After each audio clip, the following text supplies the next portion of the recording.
Deuteronomy chapter 33. The Lord came from Mount Sinai, and it dawned upon us from Mount Seir. He shone forth from Mount Paran, and came from Meribah Kadesh, with flaming fire at his right hand. Indeed, he loves his people. All his holy ones are in his hands. They follow in his steps and accept his teaching. Moses gave us the Lord's instruction, our special possession of the people of Israel. The Lord became king in Israel when the leaders of the people assembled, when the tribes of Israel gathered as one. Moses said this about the tribe of Reuben: "Let the tribe of Reuben live and not die out, though they are few in number." Moses said this about the tribe of Judah: "O Lord, hear the cry of Judah, and bring them together as a people. Give them strength to defend their cause. Help them against their enemies." Moses said this about the tribe of Levi: "O Lord, you have given Thummim and Urim, the sacred lots, to your faithful servants, the Levites. You put them to the test at Massah, and struggled with them at the waters of Meribah. The Levites obeyed your word and guarded your covenant. They were more loyal to you than to their own parents. They ignored their relatives and did not acknowledge their own children. They teach your regulations to Jacob, and they give your instructions to Israel. They present incense before you and offer whole burnt offerings on the altar. Bless the ministry of the Levites, O Lord, and accept all the work of their hands. Hit their enemies where it hurts most, and strike down their foes, so they never rise again." Moses said this about the tribe of Benjamin: "The people of Benjamin are loved by the Lord, and they live in safety beside him. He surrounds them continuously and preserves them from every harm." Moses said this about the tribes of Joseph: "May their land be blessed of the Lord, with a precious gift of dew from the heavens and the waters from beneath the earth, with the rich fruit that grows in the sun and the rich harvest produced by each month, with the finest crops of the ancient mountains and the abundance from the everlasting hills, with the best gifts of the earth and its bounty, and the favor of the one who's appeared in the burning bush. May these blessings rest on Joseph's head, crowning the brow of the prince among his brothers. Joseph has the majesty of a young bull. He has the horns of a wild ox. He will gore distant nations, even to the ends of the earth. This is my blessing for the multitudes of Ephraim and for the thousands of Manasseh." Moses said this about the tribes of Zebulun and Issachar: "May the people of Zebulun prosper in their travels, and may the people of Issachar prosper at home in their tents. They summon the people to the mountain to offer proper sacrifices there. They benefit from the riches of the sea and the hidden treasures in the sand."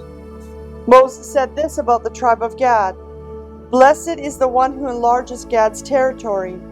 Gad is posed there like a lion to tear off an arm or a head." The people of Gad took the best land for themselves. A leader's share was assigned to them. When the leaders of the people were assembled, they carried out the Lord's justice, and they obeyed his regulations for Israel. Moses said this about the tribe of Dan: "Dan is a lion's cub, leaping out from Bashan."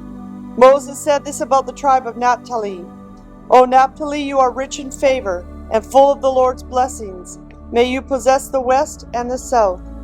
Moses said this about the tribe of Asher: "May Asher be blessed above other sons. May he be esteemed by his brothers.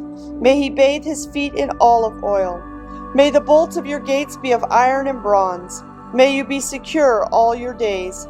There was no one like the God of Israel. He rides across the heavens to help you, across the skies in majestic splendor. The eternal God is your refuge, and his everlasting arms are under you. He drives out the enemy before you. He cries, 'Destroy them!'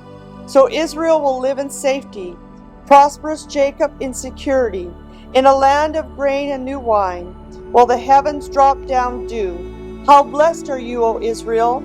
Who else is like you, O people, saved by the Lord? He is your protecting shield and your triumphant sword. Your enemies will cringe before you, and you will stomp on their backs. Chapter 34. Then Moses went up to Mount Nebo from the plains of Moab and climbed Pisgah Peak, which is across from Jericho.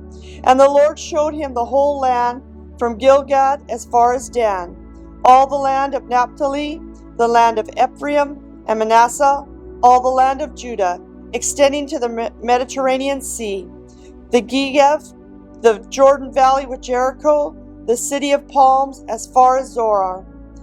Then the Lord said to Moses, This is the land I promised on the oath to Abraham, Isaac, and Jacob, when I said, I will give it to your descendants. I have now allowed you to see it with your own eyes, but you will not enter into the land. So Moses, the servant of Jacob, died there in the land of Moab, just as the Lord had said. The Lord buried him in the valley of Beth Peor in Moab, but to this day no one knows exactly the place.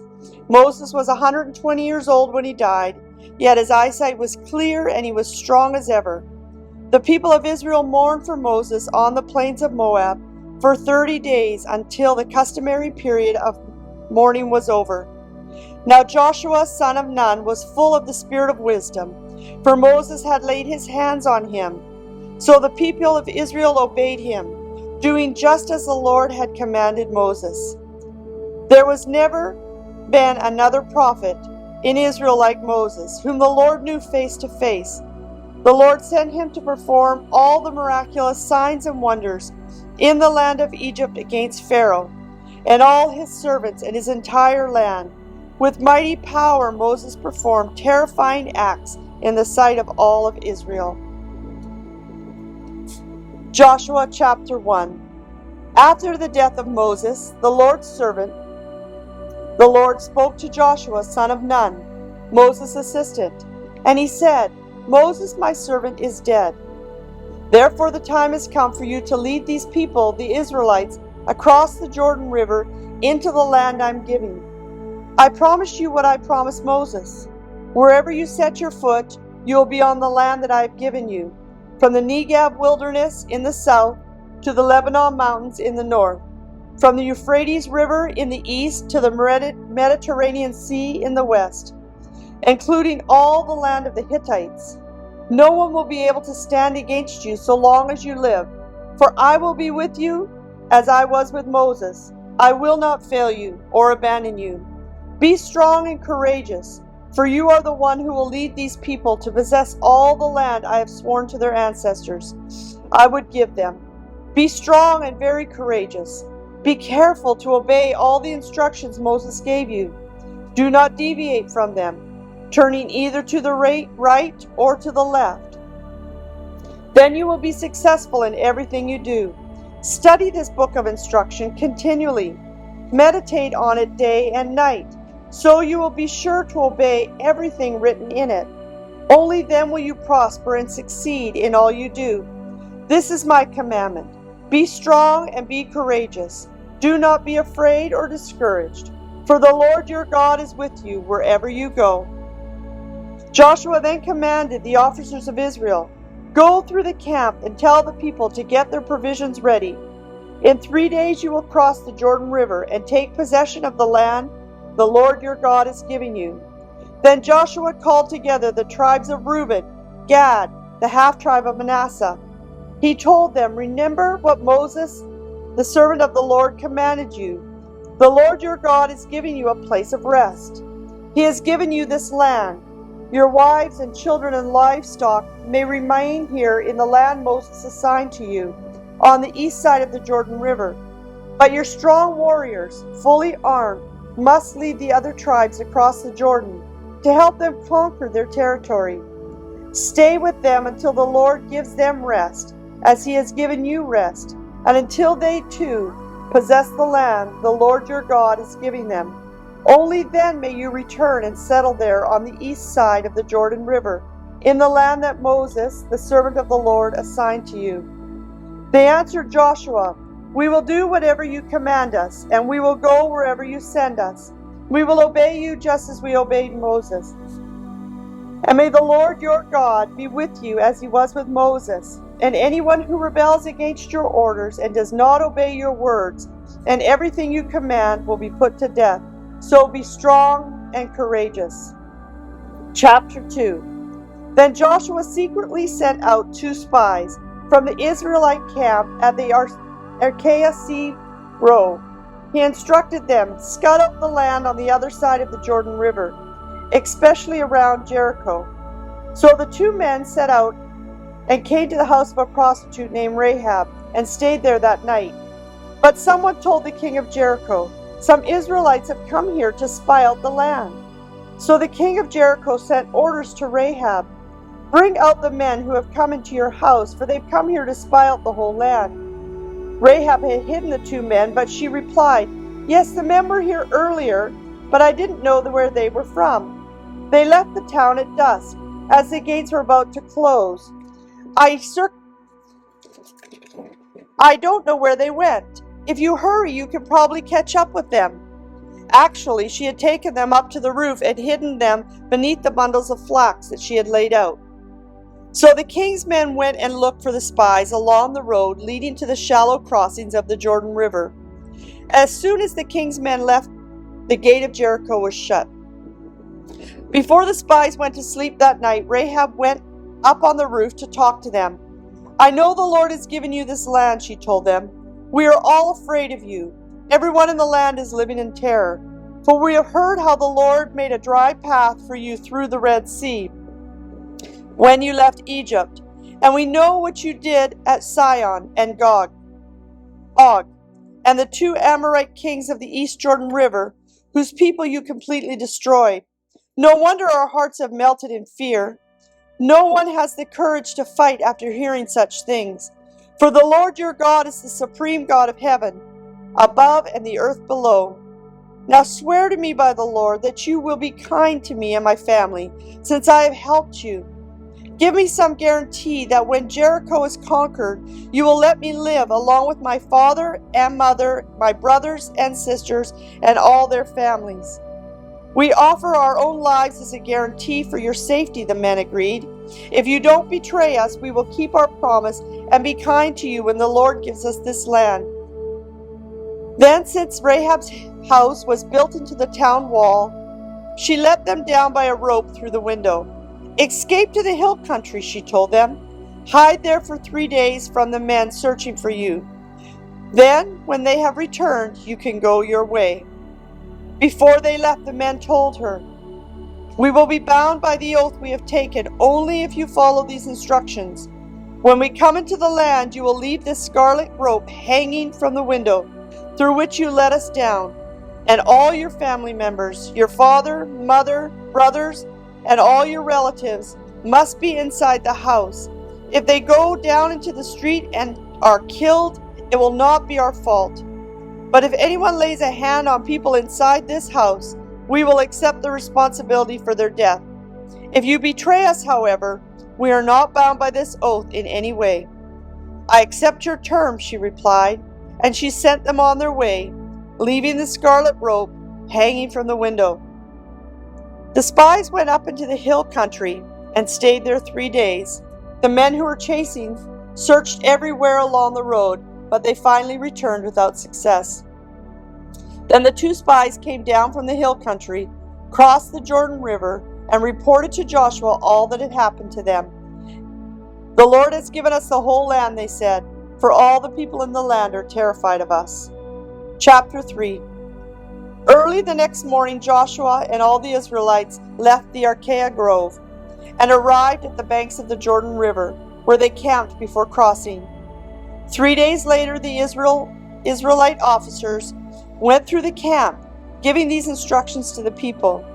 When you see the Levitical priests carrying the Ark of the Covenant of the Lord your God, move out from your positions and follow them. Since you have never traveled this way before, they will guide you. Stay about half a mile behind them, keeping a clear distance between you and the ark. Make sure you don't come any closer. Then Joshua told the people, purify yourselves, for tomorrow the Lord will do great wonders among you. In the morning, Joshua said to the priests, lift up the Ark of the Covenant and lead the people across the river. And so they started out and went ahead of the people. The Lord told Joshua, "Today I will begin to make you a great leader in the eyes of all the Israelites. They will know that I am with you, just as I was with Moses. Give this commandment to the priests who carry the Ark of the Covenant. When you reach the banks of the Jordan River, take a few steps into the river and stop there." So Joshua told the Israelites, "Come and listen to what the Lord your God says. Today you will know that the living God is among you. He will surely drive out the Canaanites, the Hittites, the Hivites, the Perizzites, the Girgashites, the Amorites, the Jebusites ahead of you. Look, the Ark of the Covenant, which belongs to the Lord of the whole earth, will lead you across the Jordan River. Now choose 12 men from the tribes of Israel, one from each tribe. The priests will carry the Ark of the Lord of the whole earth. As soon as their feet touch the water, the flow of the water will be cut off upstream, and the river will stand up like a wall." So the people left their camp to cross the Jordan, and the priests who were carrying the Ark of the Covenant went ahead of them. It was the harvest season, and the Jordan was overflowing its banks. But as soon as the feet of the priests who were carrying the ark touched the waters at the river's edge, the water above the point began backing up a great distance, away at a town called Adam, which is near Zarethan. And the water below the point flowed on to the Dead Sea until the riverbed was dry. Then all the people crossed over near the town of Jericho.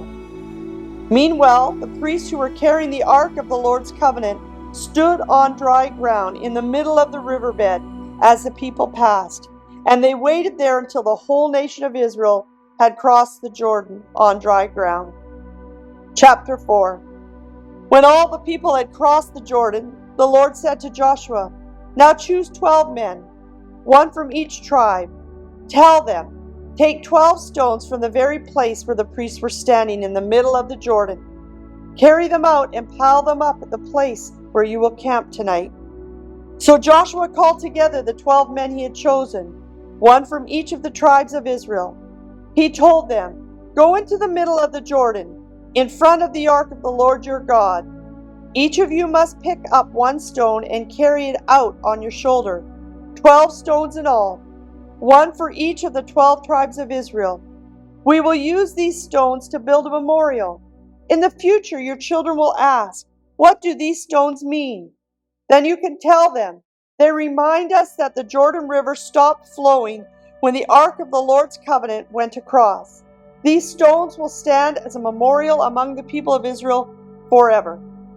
As the men did as Joshua had commanded them, they took 12 stones out from the middle of the Jordan River, one for each tribe, just as the Lord had told Joshua. They carried them to the place where they had camped for the night and constructed the memorial there. Joshua also set up another pile of 12 stones in the middle of the Jordan, at the place where the priests who carried the Ark of the Covenant were standing, and they are there to this day. And the priests who were carrying the ark stood in the middle of the river until all the Lord's commands that Moses had given to Joshua were carried out.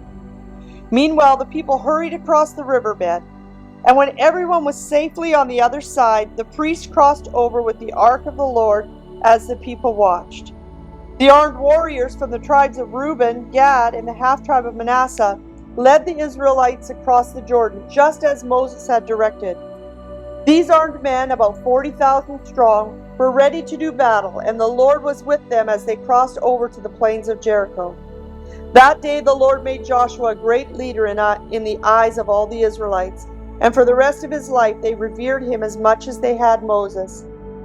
The Lord had said to Joshua, "Command the priests carrying the Ark of the Covenant to come up out of the riverbed." So Joshua gave the command.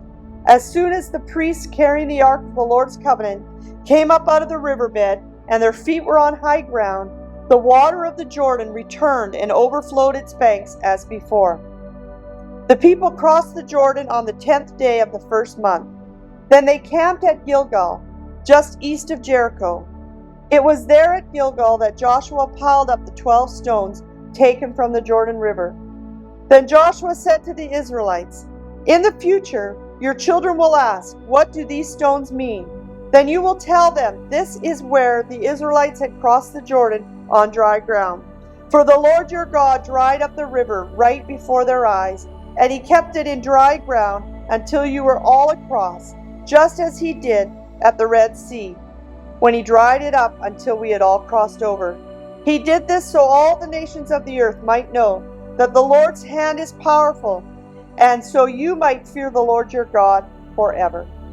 Chapter 5.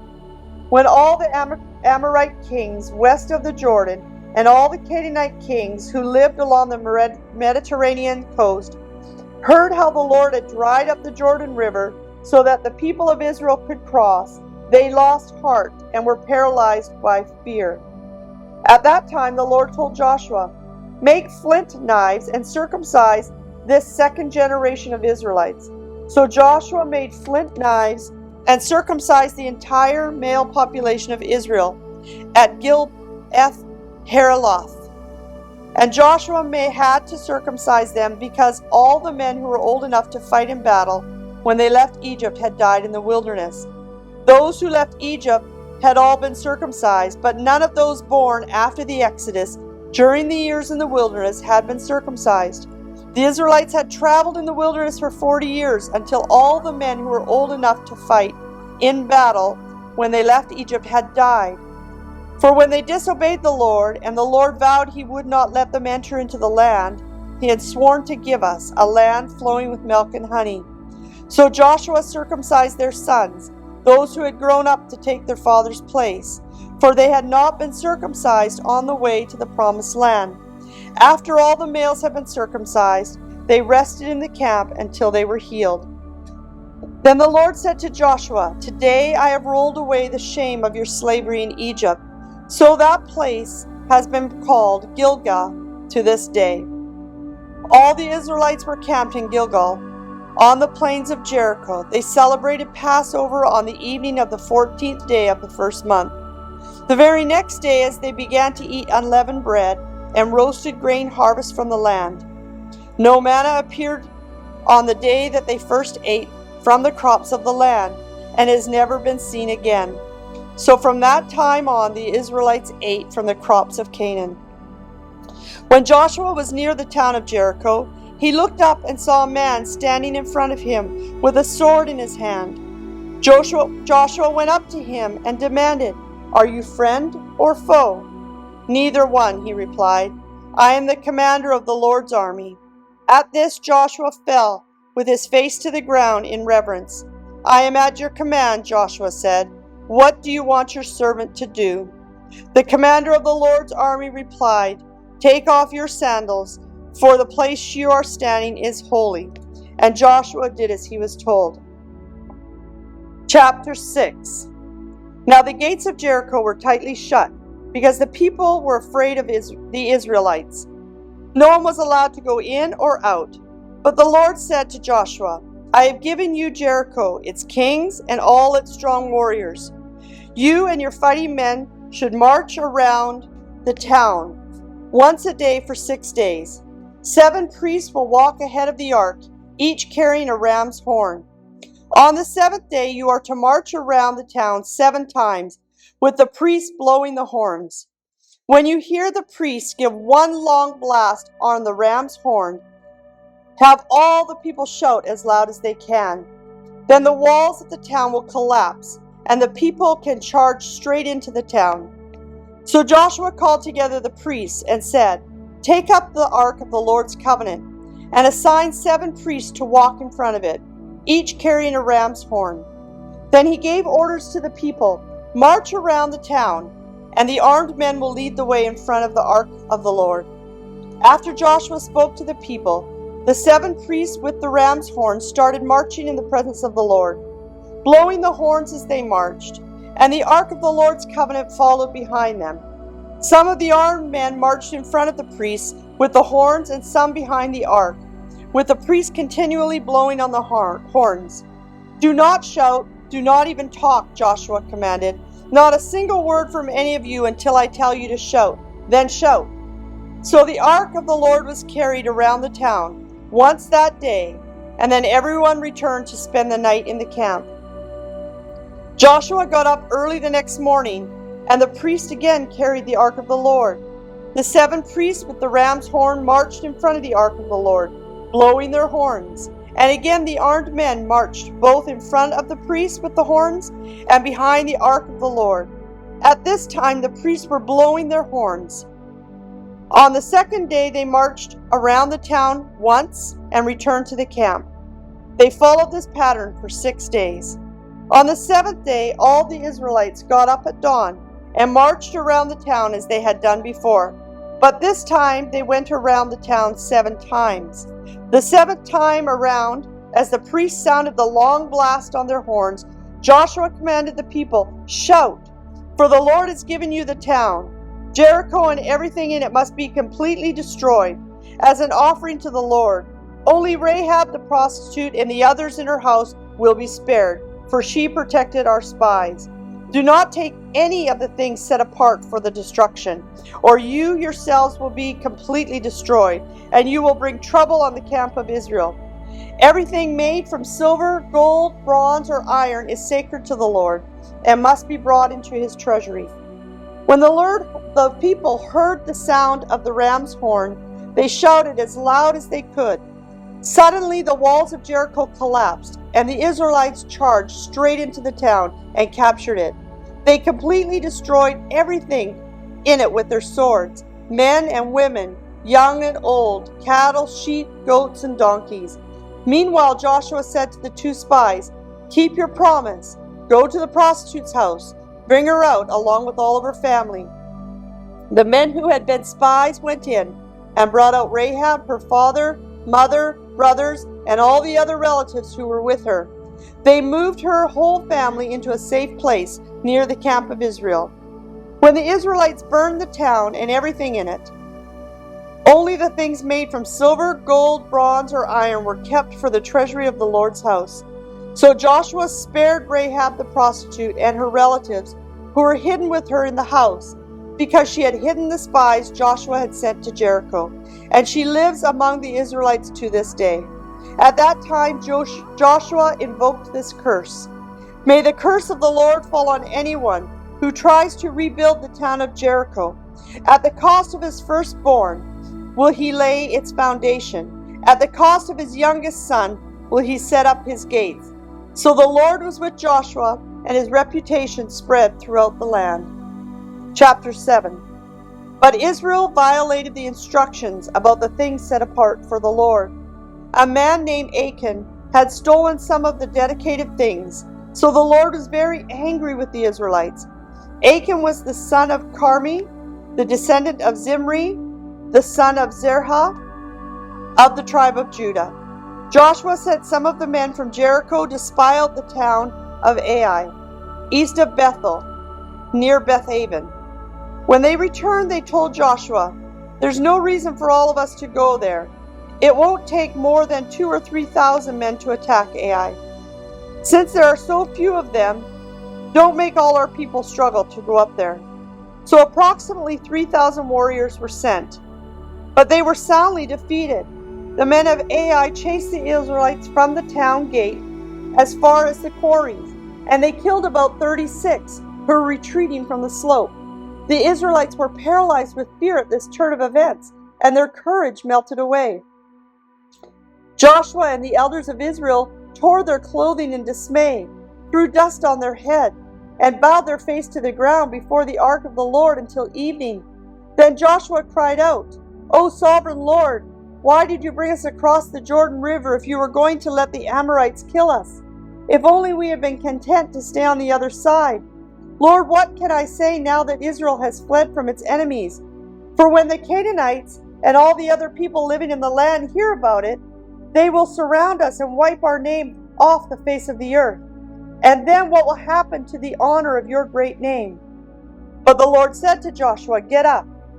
Why are you lying on your face like this?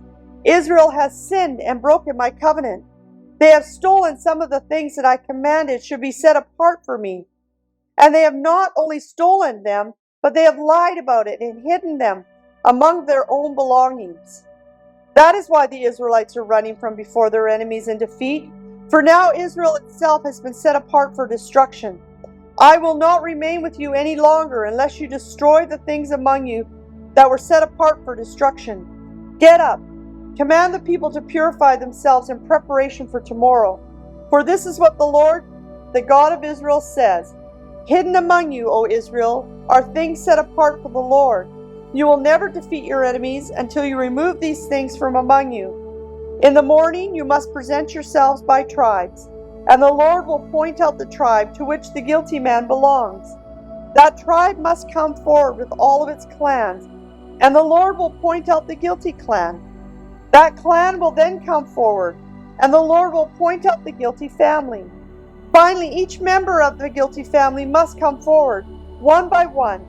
The one who has stolen what was set apart for destruction will himself be burned with fire, along with everything he has, for he has broken the covenant of the Lord and has done a horrible thing in Israel. Early the next morning, Joshua brought the tribes of Israel before the Lord, and the tribe of Judah was singled out. Then the clans of Judah came forward, and the clan of Zerah was singled out, and the families of Zerah came forth, and the family of Zimri was singled out. Every member of Zimri's family was brought forward, person by person, and Achan was singled out. Then Joshua said to Achan, "My son, give glory to the Lord, the God of Israel, by telling the truth. Make your confession and tell me what you have done. Don't hide it from me." Achan replied, "It is true.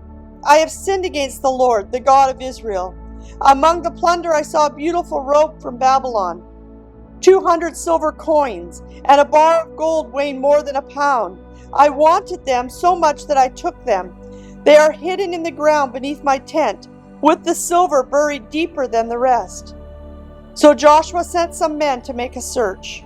They ran to the tent and found the stolen goods hidden there, just as Achan had said, with the silver buried beneath the rest. They took the things from the tent and brought them to Joshua and all the Israelites. Then they laid them down on the ground in the presence of the Lord. Then Joshua and all the Israelites took Achan, the silver, the robe, the bar of gold, his sons, daughters, cattle, donkeys, sheep, goats, tent, and everything he had, and they brought them to the valley of Achor. Then Joshua said to Achan, "Why have you done and brought this trouble on us?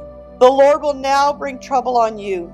And all the Israelites stoned Achan and his family and burned their bodies. They piled a great heap of stones over Achan, which remains to this day. This is why the place has been called the Valley of Trouble ever since. The Lord was no longer angry. Chapter 8. Then the Lord said to Joshua, "Do not be afraid or discouraged. Take all your fighting men and attack Ai. For I have given you the king of Ai, his people, his town, and his land. You will destroy them as you destroyed Jericho and its king. But this time you may keep the plunder and the livestock for yourself. Set an ambush behind the town." So Joshua and all the fighting men set out to attack Ai. Joshua chose 30,000 of his best warriors and sent them out at night with these orders: "Hide in ambush close behind the town and be ready for action. When our main army attacks, the men of Ai will come out to fight as they did before, and we will run away from them. We will let them chase us until we have drawn them away from the town. For they will say, 'The Israelites are running away from us as they did before.' Then, while we are running from them, you will jump out from your ambush and take possession of the town, for the Lord your God will give it to you. Set the town on fire as the Lord has commanded. You have your orders." So they left and went to the place of ambush between Bethel and the west side of Ai. But Joshua remained among the people in the camp that night. Early the next morning, Joshua roused his men and started towards Ai, accompanied by the Israelites' elders. All of the fighting men who were with Joshua marched in front of the town and camped on the north side of Ai, with a valley between them and the town. That night Joshua sent about 5,000 men to lie in ambush between Bethel and Ai on the west side of the town. So they stationed the main army north of the town, and the ambush west of the town. Joshua himself spent that night in the valley. When the king of Ai saw the Israelites across the valley, he and all the army hurried out early in the morning and attacked the Israelites at the place overlooking the Jordan Valley. But he didn't realize that there was an ambush behind the town. Joshua and the Israelite army fled toward the wilderness as though they were badly beaten. Then, as all the men in the town were called out to chase after them, in this way they were lured away from the town. There was not a man left in Ai or Bethel who did not chase after the Israelites, and the town was left wide open. Then the Lord said to Joshua, "Point the spear in your hand towards Ai, for I will hand the town over to you." Joshua did as he was commanded.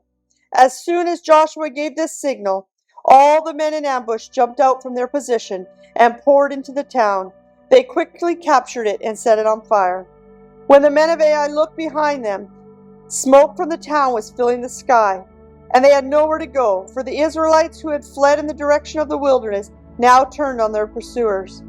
When Joshua and all the other Israelites saw that the ambush had succeeded and that the smoke was rising from the town, they turned and attacked the men of Ai. Meanwhile, the Israelites who were inside the town came out and attacked the enemy from the rear. So the men of Ai were caught in the middle, with the Israelite fighters on both sides. Israel attacked them, and not a single person survived or escaped. Only the king of Ai was taken alive and brought to Joshua. When the Israelite army finished chasing and killing all the men of Ai in the open fields, they went back and finished off everyone inside. So the entire population of Ai, including men and women, was wiped out that day, 12,000 in all. For Joshua kept holding out his spear till everyone who lived in the town of Ai was completely destroyed. Only the livestock and the treasures of the town were not destroyed.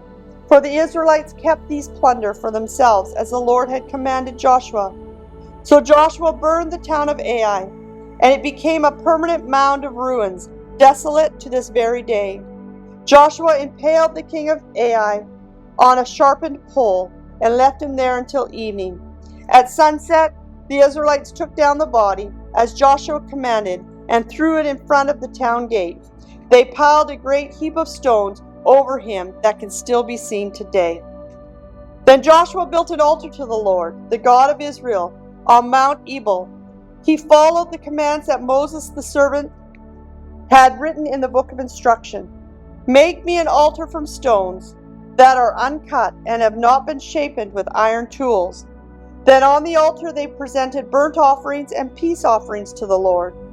And as Israel watched, Joshua copied onto the stones of the altar the instructions Moses had given them.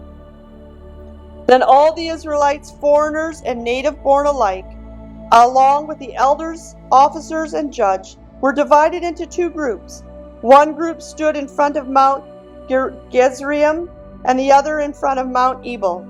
Each group faced the other, and between them stood the Levitical priests, carrying the Ark of the Lord's covenant.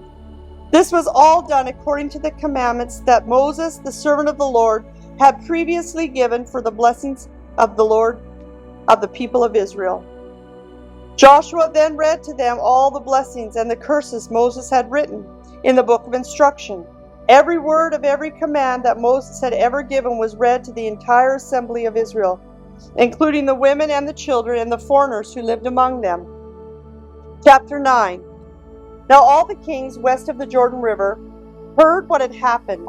These were the kings of the Hittites, Amorites, Canaanites, Perizzites, Hivites, and Jebusites, who lived in the hill country in the western foothills and along the coast of the Mediterranean Sea, as far as the north as the Lebanon mountains. These kings combined their armies to fight as one against Joshua and the Israelites.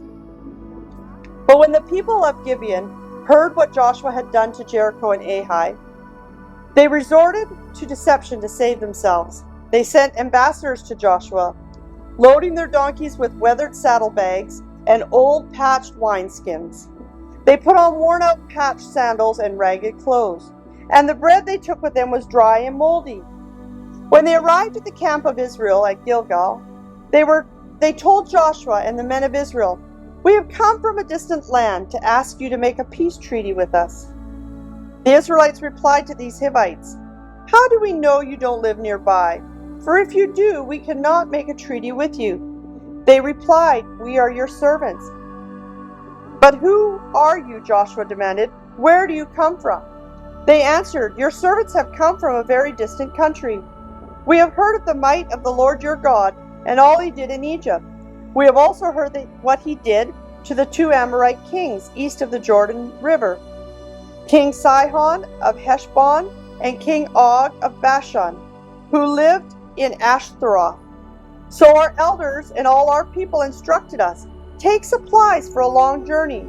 Go meet with the people of Israel and tell them, "We are your servants. Please make a treaty with us." This bread was hot from the ovens when we left our homes, but now, as you can see, it is dry and moldy. These wineskins were new when we filled them, but now they are old and split open, and our clothing and sandals are worn out from our very long journey." So the Israelites examined their food, but they did not consult with the Lord.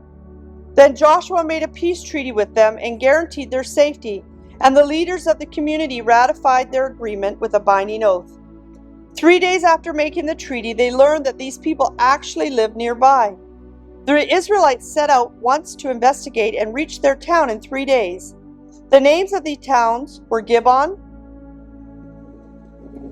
Kephera, Beroth, and Kiriath Jearim. But the Israelites did not attack the towns, for the Israelite leaders had made a vow to them in the name of the Lord God of Israel. The people of Israel grumbled against their leaders because of the treaty. But the leaders replied, "Since we have sworn an oath in the presence of the Lord, the God of Israel, we cannot touch them. This is what we must do. We must let them live, for divine anger would come upon us if we broke our oath. Let them live." So they made them woodcutters and water carriers for the entire community, as the Israelite leaders directed. Joshua called together the Gibeonites and said, "Why did you lie to us? Why did you say that you live in a distant land when you live right here among us? May you be cursed. From now on you will be servants who cut wood and carry water for the house of my God." They replied, "We did it because we, your servants, were clearly told that the Lord your God commanded his servant Moses to give you this entire land and to destroy all the people living in it. So we feared greatly for our lives because of you. This is why we have done this. Now we are at your mercy. Do to us whatever you think is right." So Joshua did not allow the people of Israel to kill them, but that day he made the Gibeonites the woodcutters and water carriers for the community of Israel and for the altar of the Lord, wherever the Lord would choose to build it, and that is what they do to this day. Chapter 10. Adonizedek, king of Jerusalem, heard that Joshua had captured and completely destroyed Ai and killed its king, just as he had destroyed the town of Jericho and killed its king. He also learned that the Gibeonites had made peace with Israel and were now their allies. He and his people became very afraid when they heard all this, because Gibeon was a large town, as large as the royal cities and larger than Ai. And the Gibeonite men were strong warriors. So King Adonizedek of Jerusalem sent messengers to several other kings, Hoam of Hebron, Piram of Jarmuth, Japhia of Lachish, and Debir of Eglon. "Come and help me destroy Gibeon," he urged them, for they have made peace with Joshua and the people of Israel. So these 5 Amorite kings combined their armies for a united attack. They moved all their troops into place and attacked Gibeon. The men of Gibeon quickly sent messengers to Joshua at his camp in Gilgal. "Don't abandon your servants now," they pleaded. "Come at once, save us, help us, for all the Amorite kings who live in the hill country have joined forces to attack us." So Joshua and his entire army, including his best warriors, left Gilgal and set out for Gibeon. "Do not be afraid of them," the Lord said to Joshua, "for I have given you victory over them. Not a single one of them will be able to stand up against you." Joshua traveled all night from Gilgal and took the Amorite armies by surprise. The Lord threw them into a panic, and the Israelites slaughtered great numbers of them at Gibeon. Then the Israelites chased the army along the road to Beth-horon. killing them all along the way to Zekah and Makkedah. As the Amorites retreated down the road from Beth-horon, the Lord destroyed them with a terrible hailstorm from heaven that continued until they reached Zekah. The hail killed more of the enemy than the Israelites killed with the sword. On the day the Lord gave the Israelites victory over the Amorites, Joshua prayed to the Lord in front of all the people of Israel. He said, "Let the sun stand still over Gibeon, and the moon over the valley of Ajalon." As the sun stood still and the moon stayed in its place until the nation of Israel had defeated its enemies. Is this event not recorded in the book of Jashar? The sun stayed in the middle of the sky, and it did not set as a normal day. There has never been a day like this one before or since, when the Lord answered such a prayer. Surely the Lord fought for Israel that day. Then Joshua and the Israelite army returned to their camp at Gilgal. During the battle of the 5 kings, escaped and hid in a cave at Makkedah. When Joshua heard that they had been found, he issued this commandment: cover the opening of the cave with the large rocks, and place guards at the entrance to keep the kings inside. The rest of you continue chasing the enemy and cut them down from the rear. Don't let them or give them a chance to get back to their towns, for the Lord your God has given you the victory over them. So Joshua and the Israelite army continued to slaughter and completely crushed the enemy. They totally wiped out the 5 armies, except for a tiny remnant that managed to reach their fortified towns. Then the Israelites returned safely to Joshua in the camp at Makkedah. After that, no one dared speak even a word against Israel. Then Joshua said, "Remove the rocks covering the opening of the cave, and bring the 5 kings to me." So they brought the 5 kings out of the cave, the kings of Jerusalem, Hebron, Jarmuth, Lachish, and Eglon. When they brought them out, Joshua told the commanders of his army, "Come and put your feet on the king's neck." And they did as they were told. "Don't ever be afraid or discouraged," Joshua told his men. "Be strong and courageous, for the Lord is going to do this to all your enemies." Then Joshua killed each of the 5 kings and impaled them on 5 sharpened poles, where they hung until evening. As the sun was going down, Joshua gave instructions for the bodies of the kings to be taken down from the poles and thrown into the cave where they had been hiding. Then they covered the opening of the cave with a large pile of rocks, which remains to this very day. That same day, Joshua captured and destroyed the town of Makkedah. He killed everyone in it, including the king, leaving no survivors.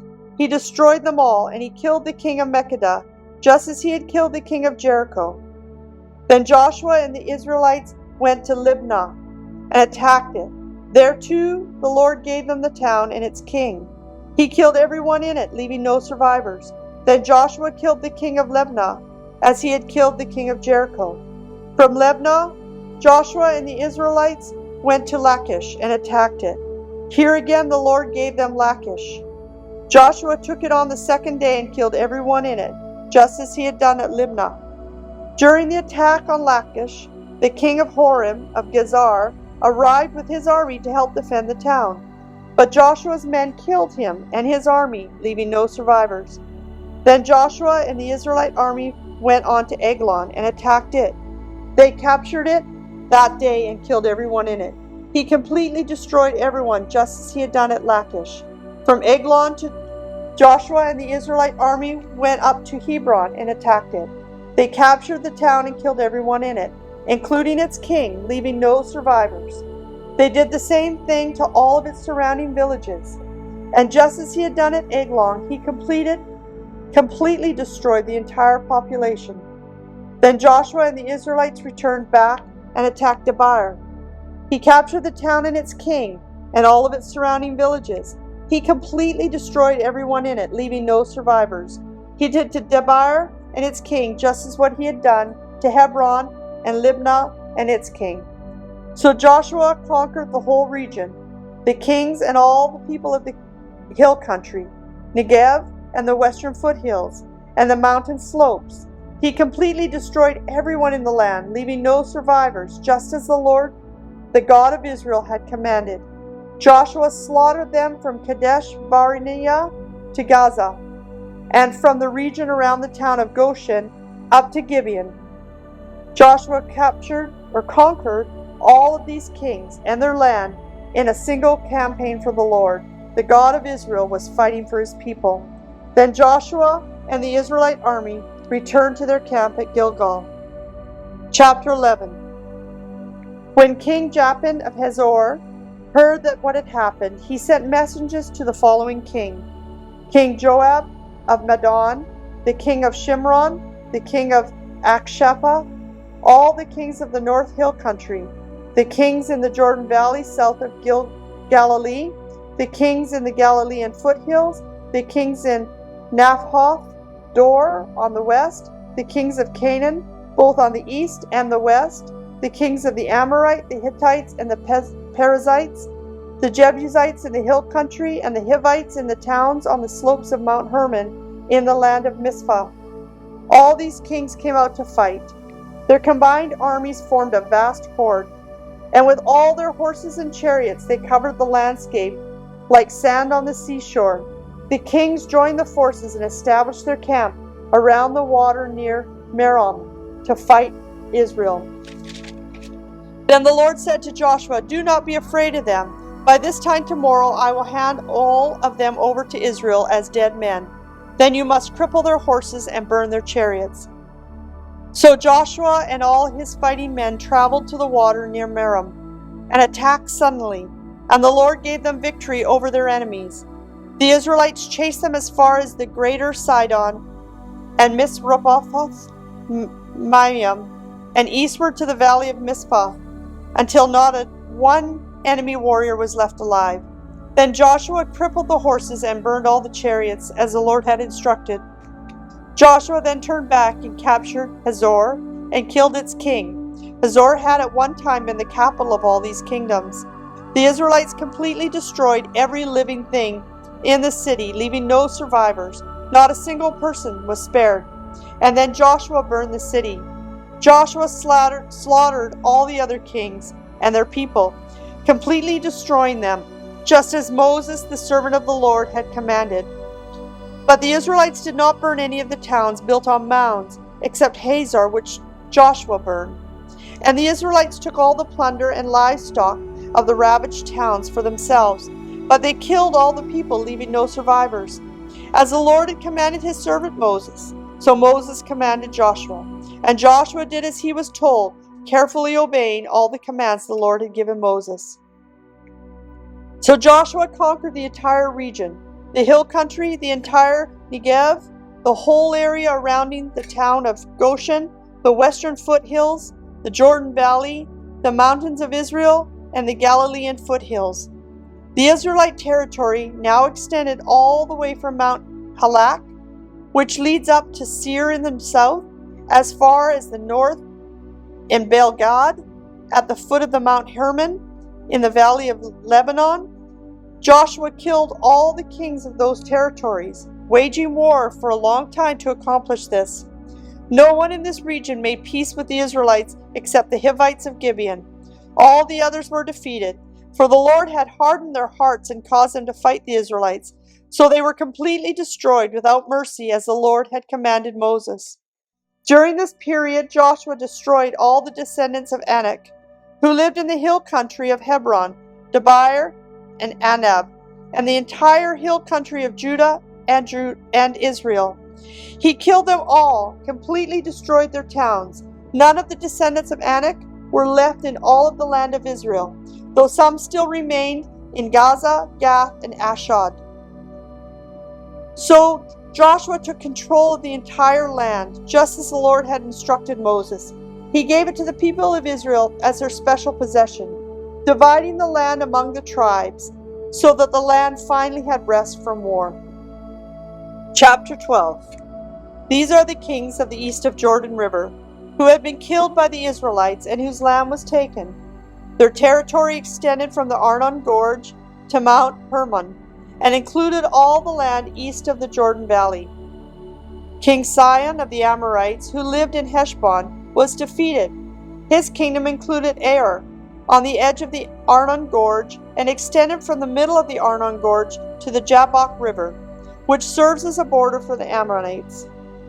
This territory included the southern half of the territory of Gilad. Sihon also controlled the Jordan Valley and the regions to the east, from as far north as the Sea of Galilee to as far south as the Dead Sea, including the road to Beth Jeshimoth and southward to the slopes of Pisgah. King Og of Bashan, the last of the Rephaites, lived in Ashtaroth and Edir. He ruled a territory stretching from Mount Hermon to Salalhak in the north, and to all Bashan in the east, and westward to the borders of the kingdoms of Geshur and Makkah. This territory includes the northern half of Gilad, as far as the boundary of King Sihon of Heshbon. Moses, the servant of the Lord, and the Israelites had destroyed the king of Sihon and King Og. And Moses gave their land as a possession to the tribes of Reuben, Gad, and the half-tribe of Manasseh. The following is a list of the kings that Joshua and the Israelite armies defeated on the west side of Jordan. From Baal-Gad, which is the valley of Lebanon, to Mount Halak, which leads up to Seir. Joshua gave this land to the tribes of Israel as their possession, including the hill country and the western foothills, the Jordan Valley and the mountain slopes, and Judea, the wilderness, and the Negev. And the people who lived in this region were Hittites, the Amorites, the Canaanites, the Perizzites, and the Hivites and the Jebusites. These are the kings Israel defeated: the king of Jericho, the king of Ai near Bethel, the king of Jerusalem, the king of Hebron, the king of Jarmuth, the king of Lachish, the king of Eglon, the king of Gezer, the king of Debir, the king of Geder, the king of Hormah, the king of Arad, the king of Libnah, the king of Adullam, the king of Medakah, the king of Bethel, the king of Tapu, the king of Haphir, the king of Aphek, the king of Lasharon, the king of Madon, the king of Hazor, the king of Shimron Meron, the king of Akshaph, the king of Tanakh, the king of Megiddo, the king of Kadesh, the king of Jechneam in Carmel, the king of Dor in the town of Nephthoth Dor, the king of Goyim in Gilgal, the king of Taraz. In all, 31 kings were defeated. Chapter 13. When Joshua was an old man, the Lord said to him, "You are growing old, and much remains to be conquered. This is the territory that remains, all the regions of the Philistines and the Geshurites, and the larger territory of the Canaanites, extending from the stream of Shihor to the border of Egypt, northward to the boundary of Ekron. It includes the territory of the 5 Philistine rulers of Gaza, Ashdod, Shekelon, Gath, and Ekron. The land of the Avites in the south also remains to be conquered. In the north, the following areas have not yet been conquered: all the land of the Canaanites, including Marah, which belongs to the Sidonians, stretching northward to Aphek, on the border of the Amorites, the land in the Gibeonites, and all of the Lebanon mountain area to the east, from Baal-Gad until Mount Hermon to Lebio Hamath, and all the hill country around Lebanon to Misbath-Amam, including all the land of the Sidonians. I myself will drive these people out of the land ahead of the Israelites. Be sure to give this land to Israel as a special possession. Just as I have commanded you, include all this territory as Israel's possession when you divide this land among the 9 tribes and the half-tribe of Manasseh. Half the tribe of Manasseh and the tribes of Reuben and Gad have already received their grants of land on the east side of the Jordan, for Moses, the servant of the Lord, had previously assigned this land to them. Their territory extended for Arar on the edge of the Arnon Gorge, including the town in the middle of the gorge, to the plain beyond Medaba as far as Dibon. It also included all the towns of King Sihon of the Amorites, who had realigned in Heshbon and extended as far as the borders of Ammon. It included Gilgad, the territory of the kingdoms of Gershon and Makkah, all the Mount Hermon, all of Bashan as far as Seklecah, and all the territories of King Og of Bashan, who had reigned in Ashtaroth and Edrei. King Og was the last of the Rephaites, for Moses had attacked them and driven them out. But the Israelites failed to drive out the people of Geshur and Makkah, so they continued to live among the Israelites to this day. Moses did not assign any allotment of land to the tribe of Levi. Instead, as the Lord had promised them, their allotment came from the offerings burned on the altar to the Lord, God of Israel. Moses had given the following area to the clans of the tribe of Reuben. Their territory extended from Aroer on the edge of the Arnon Gorge, including the town in the middle of the gorge, to the plain beyond Medaba. It included Heshbon and all the other towns of the plain, Dibon, Bamath-baal Meon, Jahaza, Kedemoth, Mepatha, Marathim, Sibiam, Zereth Shahar, on the hill above the valley, Bethor and the slopes Bisca, and Beth Jashimah. The land of Reuben also included all the towns of the plain and the entire kingdom of Sihon. Sihon was the Amorite king who had reigned in Heshbon and was killed by Moses along with the leaders of Midian, Evi, Recham, Zur, Hur, and Reba, princes living in the region who were allied with King Sihon. The Israelites had also killed Balaam, son of Beor, who had used magic to tell the future. The Jordan River marked the western boundary for the tribe of Reuben. The towns and their surrounding villages in this area were given as a homeland to the clans of the tribe of Reuben. Moses had assigned the following area to the clans of the tribe of Gad. Their territory included Jazer, all the towns of Gilead, and half of the land of Ammon, as far as the town of Aor, just west of Ravaha. It extended from Heshbon to Ramath, Mizpah, and Betomium, and from Hamion to the territory of Lodabar. In the valley were Beth-haram, Beth-nirah, Succoth, Zaphon, and the rest of the kingdom of King Sihon of Heshbon. The western boundary ran along the Jordan River, extended as far north as the tip of the Sea of Galilee, and then turned eastward. The towns and their surrounding villages in this area were given as a homeland to the tribes, to the clan of Gad. Moses had assigned the following area to the clans of the half-tribe of Manasseh.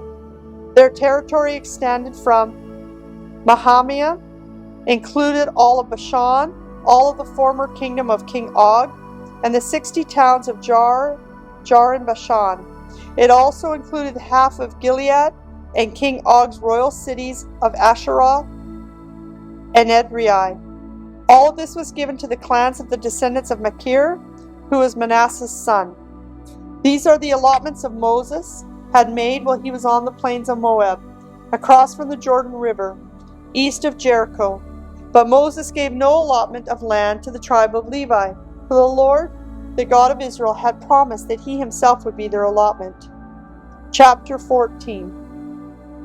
The remaining tribes of Israel received the land in Canaan as allotted by Eleazar, the priest, Joshua the son of Nun, and the tribal leaders. These 9.5 tribes received their grants of land by means of sacred lots, in accordance with the Lord's commandments through Moses. Moses had already given a land of grant to the 2.5 tribes on the east side of the Jordan River, but he had given the Levites no such allotment. For the descendants of Joseph had become 2 separate tribes, Manasseh and Ephraim, and the Levites were given no land at all, only towns to live in with surrounding pasture lands for their livestock and all their possessions. So the land was distributed in strict accordance to the Lord's commands to Moses. A delegation from the tribe of Judah, led by Caleb the son of Jephunneh, the Kenizzite, came to Joshua at Gilgal. Caleb said to Joshua, "Remember what the Lord said to Moses, the man of God, about you and me when we were in Kadesh Barnea. I was 40 years old when Moses, the servant of the Lord, sent me from Kadesh Barnea to explore the land of Canaan. I returned and gave an honest report. But my brothers who went with me frightened the people from entering the promised land. For my part, I wholeheartedly followed the Lord my God. So that day Moses solemnly promised me the land of Canaan, on which you were just walking, will be granted as your land and that of your descendants forever, because you wholeheartedly followed the Lord my God. Now, as you can see, the Lord has kept me alive and well, as he has promised me for all these 45 years since Moses made this promise, even while Israel wandered in the wilderness. Today I am 85 years old. I am as strong now as I was when Moses sent me on that journey, and I can still travel and fight as well as I could then. So give me the hill country that the Lord promised me. You will remember that as scouts we found the descendants of Anak living there in great walled towns. But if the Lord is with me, I will drive them out of the land, just as the Lord said." So Joshua blessed Caleb, son of Jephunneh, and gave Hebron to him as his portion of land. Hebron still belongs to the descendants of Caleb, son of Jephunneh, the Kenizzite, because he wholeheartedly followed the Lord, the God of Israel. Previously, Hebron had been called Kiriath Arba. It had been named after Arba, a great hero of the descendants of Anak, and the land had rest from war. Chapter 15. The allotment for the clans of the tribe of Judah reached southward to the border of Edom, as far south as the wilderness of Zin. The southern boundary began at the south bay of the Dead Sea, ran south of the Scorpion Pass into the wilderness of Zin, and then went south to Kadesh Barnea to Hezron. Then it went up to Adar, where it turned toward Karka. From there it passed to Amazon, until it finally reached the brook of Egypt, which it followed to the Mediterranean Sea. This was their southern border. The eastern border extended along the Dead Sea to the mouth of the Jordan River. The northern boundary began at the bay where the Jordan River empties into the Dead Sea, went up from there to Beth-Holgal, then proceeded north of Beth-arahah to the stone of Bahon. Bahon was Reuben's son. From that point it went through the valley of Achor to Debar, turning north toward Gilgal, which is across from the slopes of Adumim of the south side of the valley. From there the boundary extended to the springs of Eshemish and on to En-Rogel. The boundary then passed through the valley of Ben-Hinnom along the southern slopes of the Jebusites, where the city of Jerusalem is located. Then it went west to the top of the mountain above the valley of Hinnom, and up to the northern end of the valley of Rephaim. From there the boundary extended from the top of the mountain to the spring at the waters of Nephtoah, and from there it to the towns of Mount Ephron.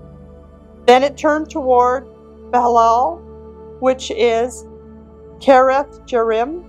The boundary circled west of Bahalal to Mount Seir, passed along the town of Kesalon to the northern slope of Mount Jamir, and went down to Beth Shemeshi and on to Timnah. The boundary then proceeded to the slope of the hill north of Ekron, where it turned toward Zikkeron and Mount Belel. It passed Jebneel and ended at the Mediterranean Sea. The western boundary was the shoreline of the Mediterranean Sea. These are the boundaries for the clans of the tribe of Judah. The Lord commanded Joshua to assign some of Judah's territory to Caleb, son of Jephunneh. So Caleb was given the town of Kiriath Arba, which is Hebron, which had been named after Anak's ancestor.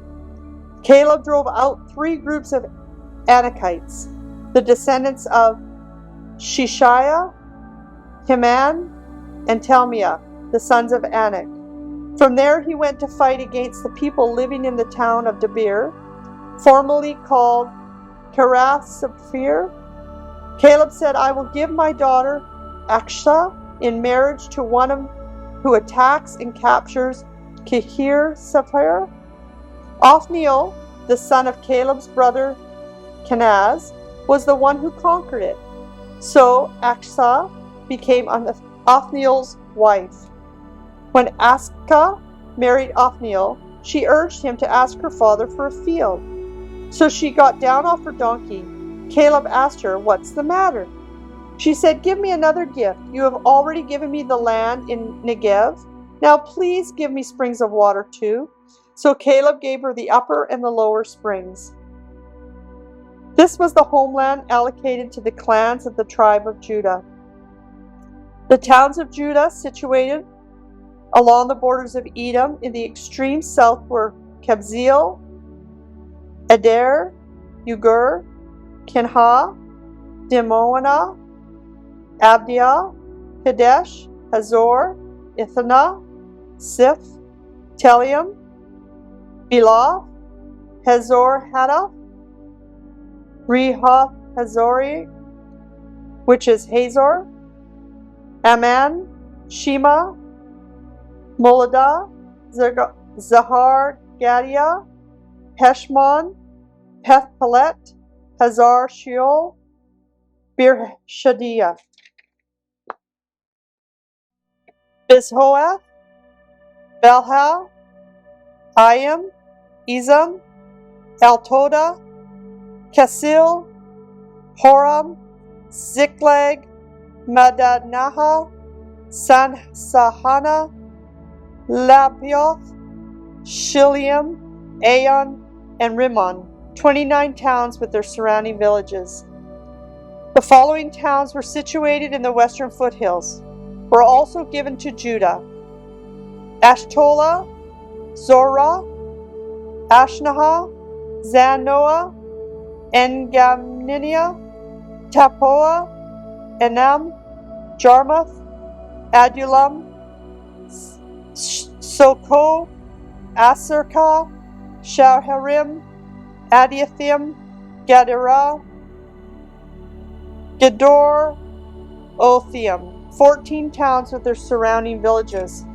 Also included were Zinah, Hadashia, Migdal Gad, Delan, Misphah, Jokthli, Lokish, Bozakath, Eglon, Kabon, Lahaman, Kitlish, Gederoth, Beth Gadon, Nahama, Decadah, 16 towns with their surrounding villages. Beside these were Libnah, Ether, Ashan, Ibetha, Ashna, Zebib, Khalil, Zekzib, Marash Hashatha, 9 towns with their surrounding villages. The territory of the tribe of Judah also included Ekron and its surrounding settlements and villages. From Ekron, the boundary extended west and included the towns near Ashdod and their surrounding villages. It also included Ashdod with its surrounding settlements and villages, and Gaza with its settlements and villages as far as the brook of Egypt and along the coast of the Mediterranean Sea. Judah also received the following towns in the hill country: Shamir, Jatir, Soko, Danha, Karath, Sanaha, which is Debir, Anab, Ashtimaha, Anahim, Goshen, Holon, and Gillo, 11 towns with their surrounding villages. Also included were the towns of Arab, Duma, Eshan, Janim, Beth Tabuha, Abekaha, Humtah, Kirath Araba, which is Hebron, and Zeror, 9 towns with their surrounding villages. Besides these were Mahon, Carmel, Ziph, Jetah, Jezreel, Jokdeam, Zanoah, Cain, Gibeah, and Timnah, 10 towns with their surrounding villages. In addition were Halul, Bethzur, Gedor, Marath, Bethanoth, Electicon, 6 towns with their surrounding villages. There were also Karath Baal, which is Karath Jearim, and Rabaha, 2 towns with their surrounding villages.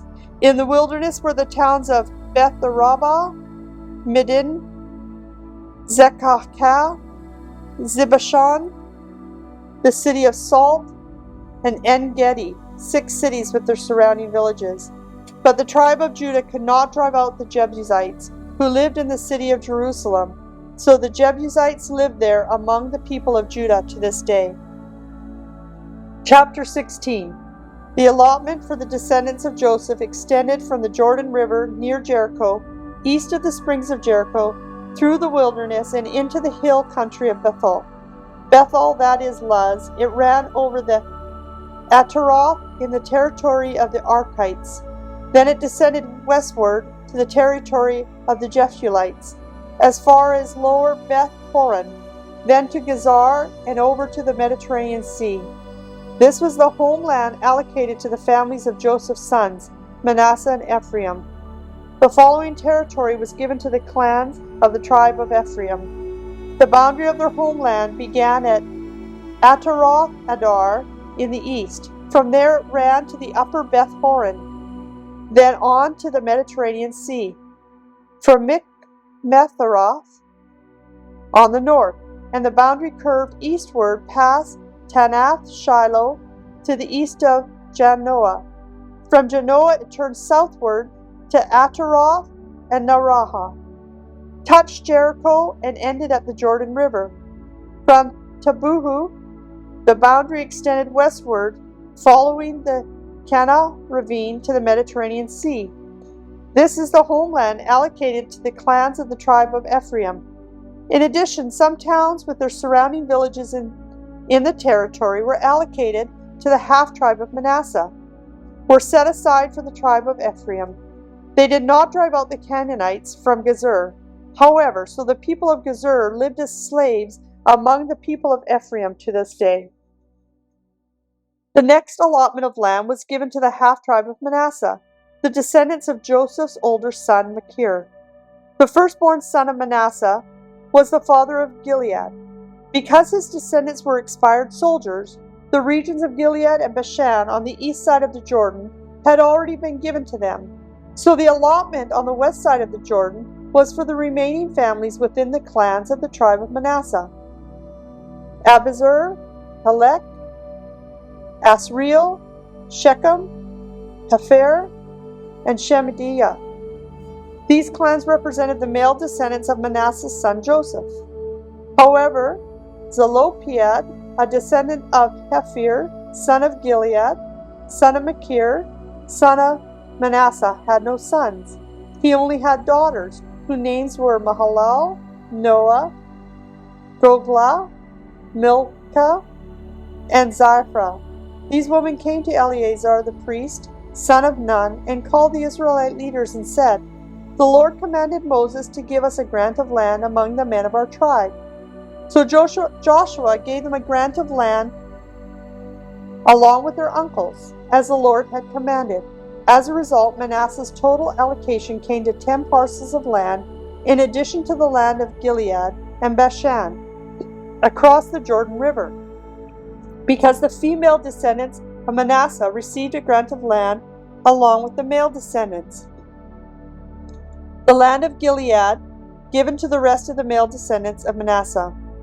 The boundary of the tribe of Manasseh extended from the border of Asher to Michmah near Shechem. Then the boundary went south from Michmah to the settlement near the spring of Tapuh. The land surrounding Tapuh belonged to Manasseh, but the town of Tapuh itself, on the border of Manasseh's territory, belonged to the tribe of Ephraim. From the spring of Tapuh, the boundary of Manasseh followed the Kanah ravine to the Mediterranean Sea.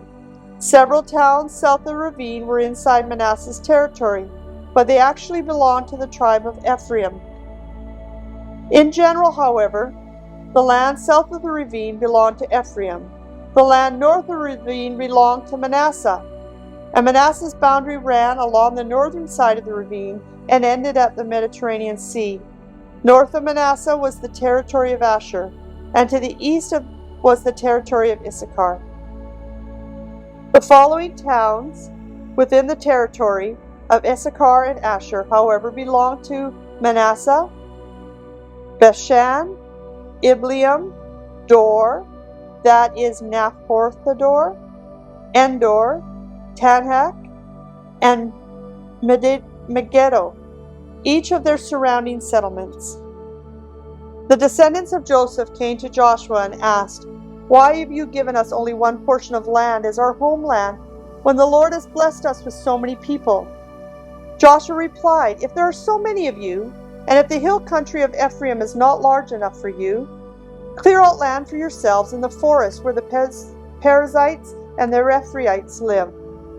The descendants of Joseph responded, "It's true that the hill country is not large enough for us, but all the Canaanites in the lowlands have iron chariots, both those in Bethshan and its surrounding settlements and those in the valley of Jezreel. They are too strong for us."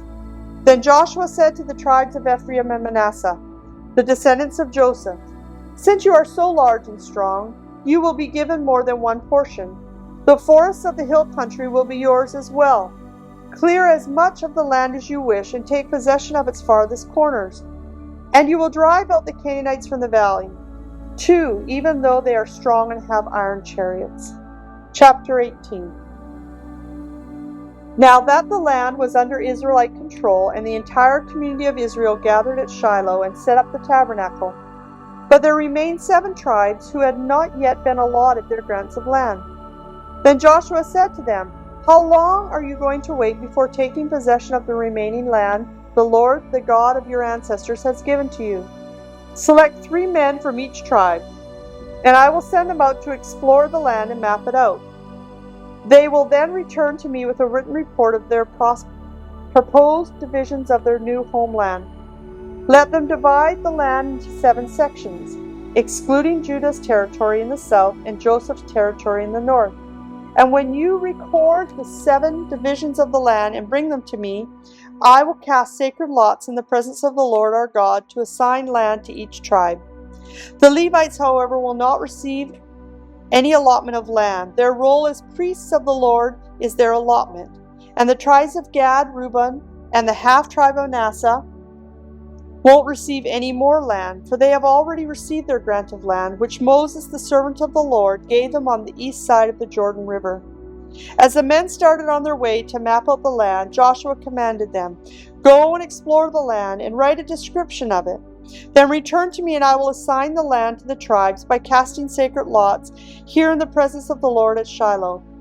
The men did as they were told and mapped the entire territory into 7 sections, listing the towns in each section. They made a written record and then returned to Joshua in the camp of Shiloh. There at Shiloh, Joshua cast sacred lots in the presence of the Lord to determine which tribe should have each section. The first allotment of land went to the clans of the tribe of Benjamin. It lay between the territory assigned to the tribes of Judah and Joseph. The northern boundary of Benjamin's land began at the Jordan River, went north to the slope of Jericho, then west through the hill country and the wilderness of Beth-aven. From there the boundary went south to Luz, which is Bethel, and proceeded to Atharoth Adar on the hill that lies south of the lower Beth Horon. The boundary then made a turn and swung south along the western edge of the hill, facing Beth Horon, ending at the village of Karath Baal, which is Karath Jearim, a town belonging to the tribe of Judah. This was the western boundary. The southern boundary began at the outskirts of Karath Jearim. From that western point it ran to the spring along the waters of Nephtoah, and down to the base of the mountain beside the valley of Beth Hinnom. at the northern end at the valley of Rephaim. From there it went down the valley of Hinnom, crossing the south of the slope where the Jebusites lived, and continued down to En-Rogel. From En-Rogel, the boundary proceeded into a northerly direction and came to Esh-Shemesh, and on to Gelioth, which is across the slopes of Edomian. Then it went down to the stone of Bohan. Bohan was Reuben's son. From there it passed along the north side of the slope overlooking the Jordan Valley. The border then went into the valley, ran past the north slope of Beth Hoglah, and ended at the north bay of the Dead Sea, which is the southern end of the Jordan River. This was the southern boundary. The eastern boundary was at the Jordan River. These are the boundaries of the homeland allocated to the clans of the tribe of Benjamin. These are the towns given to the clans of the tribe of Benjamin: Jericho, Beth Hoglah, Emek Kezizi, Beth Arabah, Zamarimian, Bethel, Avim, Parha, Ophrah, Kahar Ammonian, Aphni, and Geba, 12 towns and their surrounding villages. Also Gibeon, Ramahah, Beroth, Mizpah, Kehiraha, Mozah, Rakem, Irpeel, Taurlaha, Zalaha, Halef, the Jebusite town that is Jerusalem, Gibeah, and Karath Jearim, 14 towns with their surrounding villages. This was the homeland allocated to the tribe of Benjamin. Chapter 19. The second allotment of land went to the clans of the tribe of Simeon. Their homeland was surrounded by Judah's territory. Simeon's homeland included Beersheba, Sheba, Moladah, Hazir Sheol, Belha, Ezem, Eltodah, Bethuel, Hamorah, Ziklag, Beth Markobeth, Haraz Shuhah, Beth Labahoth, and Sharhian, 13 towns with their surrounding villages. It also included Anan, Rimmonion, Attar, and Ashan, 4 towns with their villages, including all the surrounding villages as far south as Belathbir, also known as Ramahah of Negab. This was the homeland allocated to the clans of the tribe of Simeon. Their allocation came from part of what had been given to Judah because Judah's territory was too large for them. So the tribe of Simeon received an allotment within the territory of Judah. The third allotment of land went to the clans of the tribe of Zebulun. The boundary of Zebulun's homeland started in Sarid. From there it went west, going past Marlah, touching Debesheth, and proceeding to the brook east of Jokneam. In the other direction, the boundary went east from Sarid to the border of Kishloth Tabor, and from there to Dabereth and up to Japhia. Then it continued east to Gedeth Hephir, Ethkazin, and Rimmon, and turned toward Neha. The northern boundary of Zebulun passed Hanathion and ended in the valley of Ephathiel. The towns in these areas included Kathath, Nahalal, Shimron, Idalaha, and Bethlehem, 12 towns with their surrounding villages. The homeland allocated to these clans of the tribe of Zebulun included these towns and their surrounding villages. The fourth allotment of land went to the clans of the tribe of Issachar. Its boundaries included the following towns: Jezreel, Kesh-Sulath, Shunian, Haphethrium, Shion, Anaharath, Rabith, Hishkion, Ebez, Rameth, and Ganium, and Hada, and Beth Pasesses. The boundary also touched Tabor, Shahazuma, and Beth Hameshesh, ending at the Jordan River, 16 towns with their surrounding villages. The homeland allocated to these clans of the tribe of Issachar included towns and their surrounding villages. The fifth allotment of land went to the clans of the tribe of Asher. Its boundaries included these towns: Helkath, Hali, Beten, Akshapah, Alamelech, Adam, and Misiel. The boundary on the west touched Carmel and Shihor Libnath. Then it turned east towards Beth Dagon and ran as far as Zebulun in the valley of Ippath-il, going north to Beth Emek and Neiel. It continued north to Kabul, Abdon, Rehob, Hammam, Kahan, as far as Greater Sidon. Then the boundary turned toward Ramah and the fortress of Tyre, where it turned toward Hosah and came to the Mediterranean Sea. The territory also included Mehabil, Akzib, Amaha, Abahek, and Rohab, the 22 towns with their surrounding villages. The homeland allocated to the clans of the tribe of Issachar included these towns and surrounding villages. The sixth allotment went to the clans of the tribe of Naphtali. Its boundaries ran from Helepah,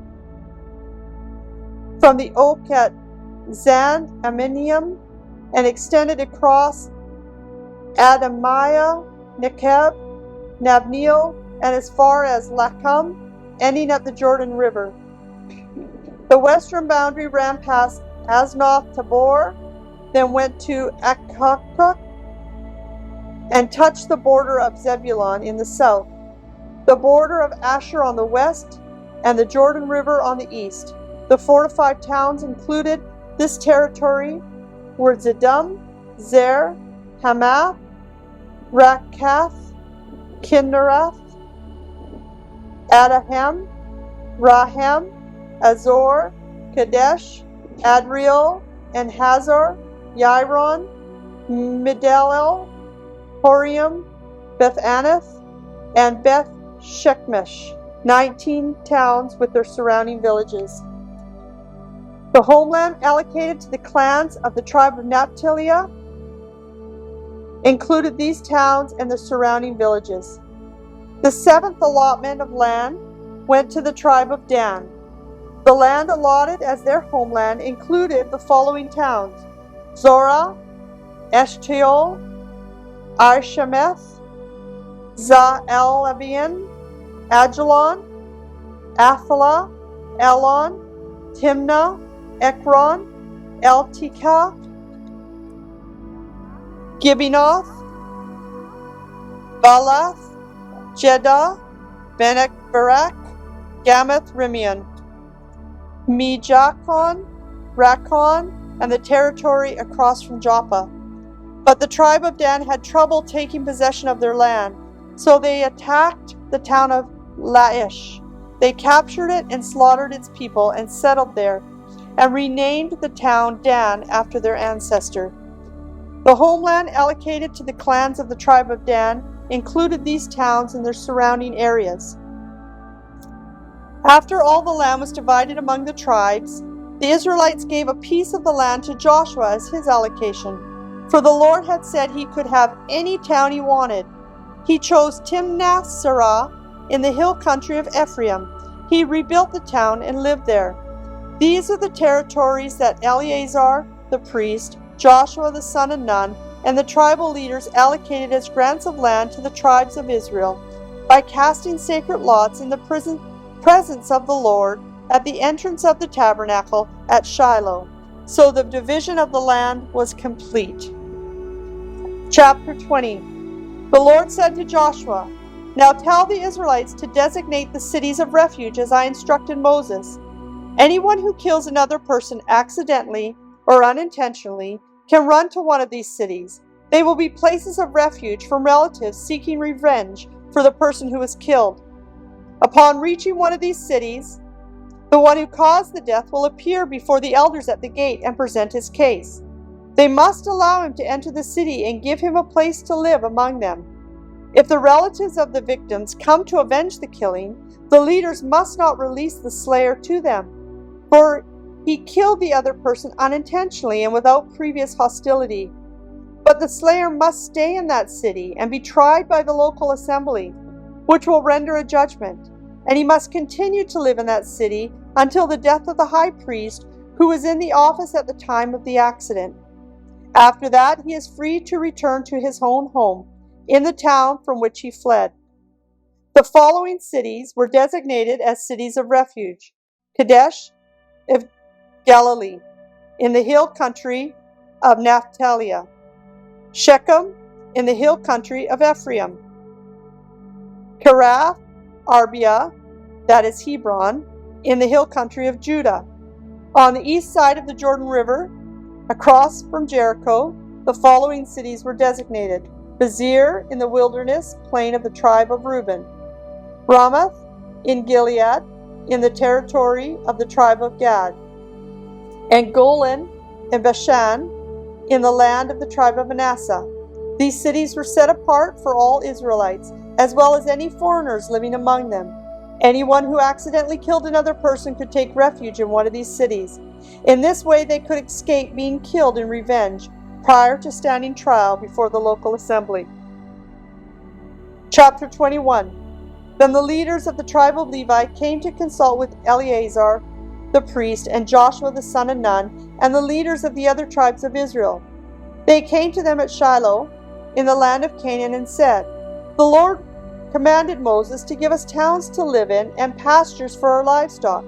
So by the command of the Lord, the people of Israel gave the Levites and the following towns and pasture lands out of their own grants of land.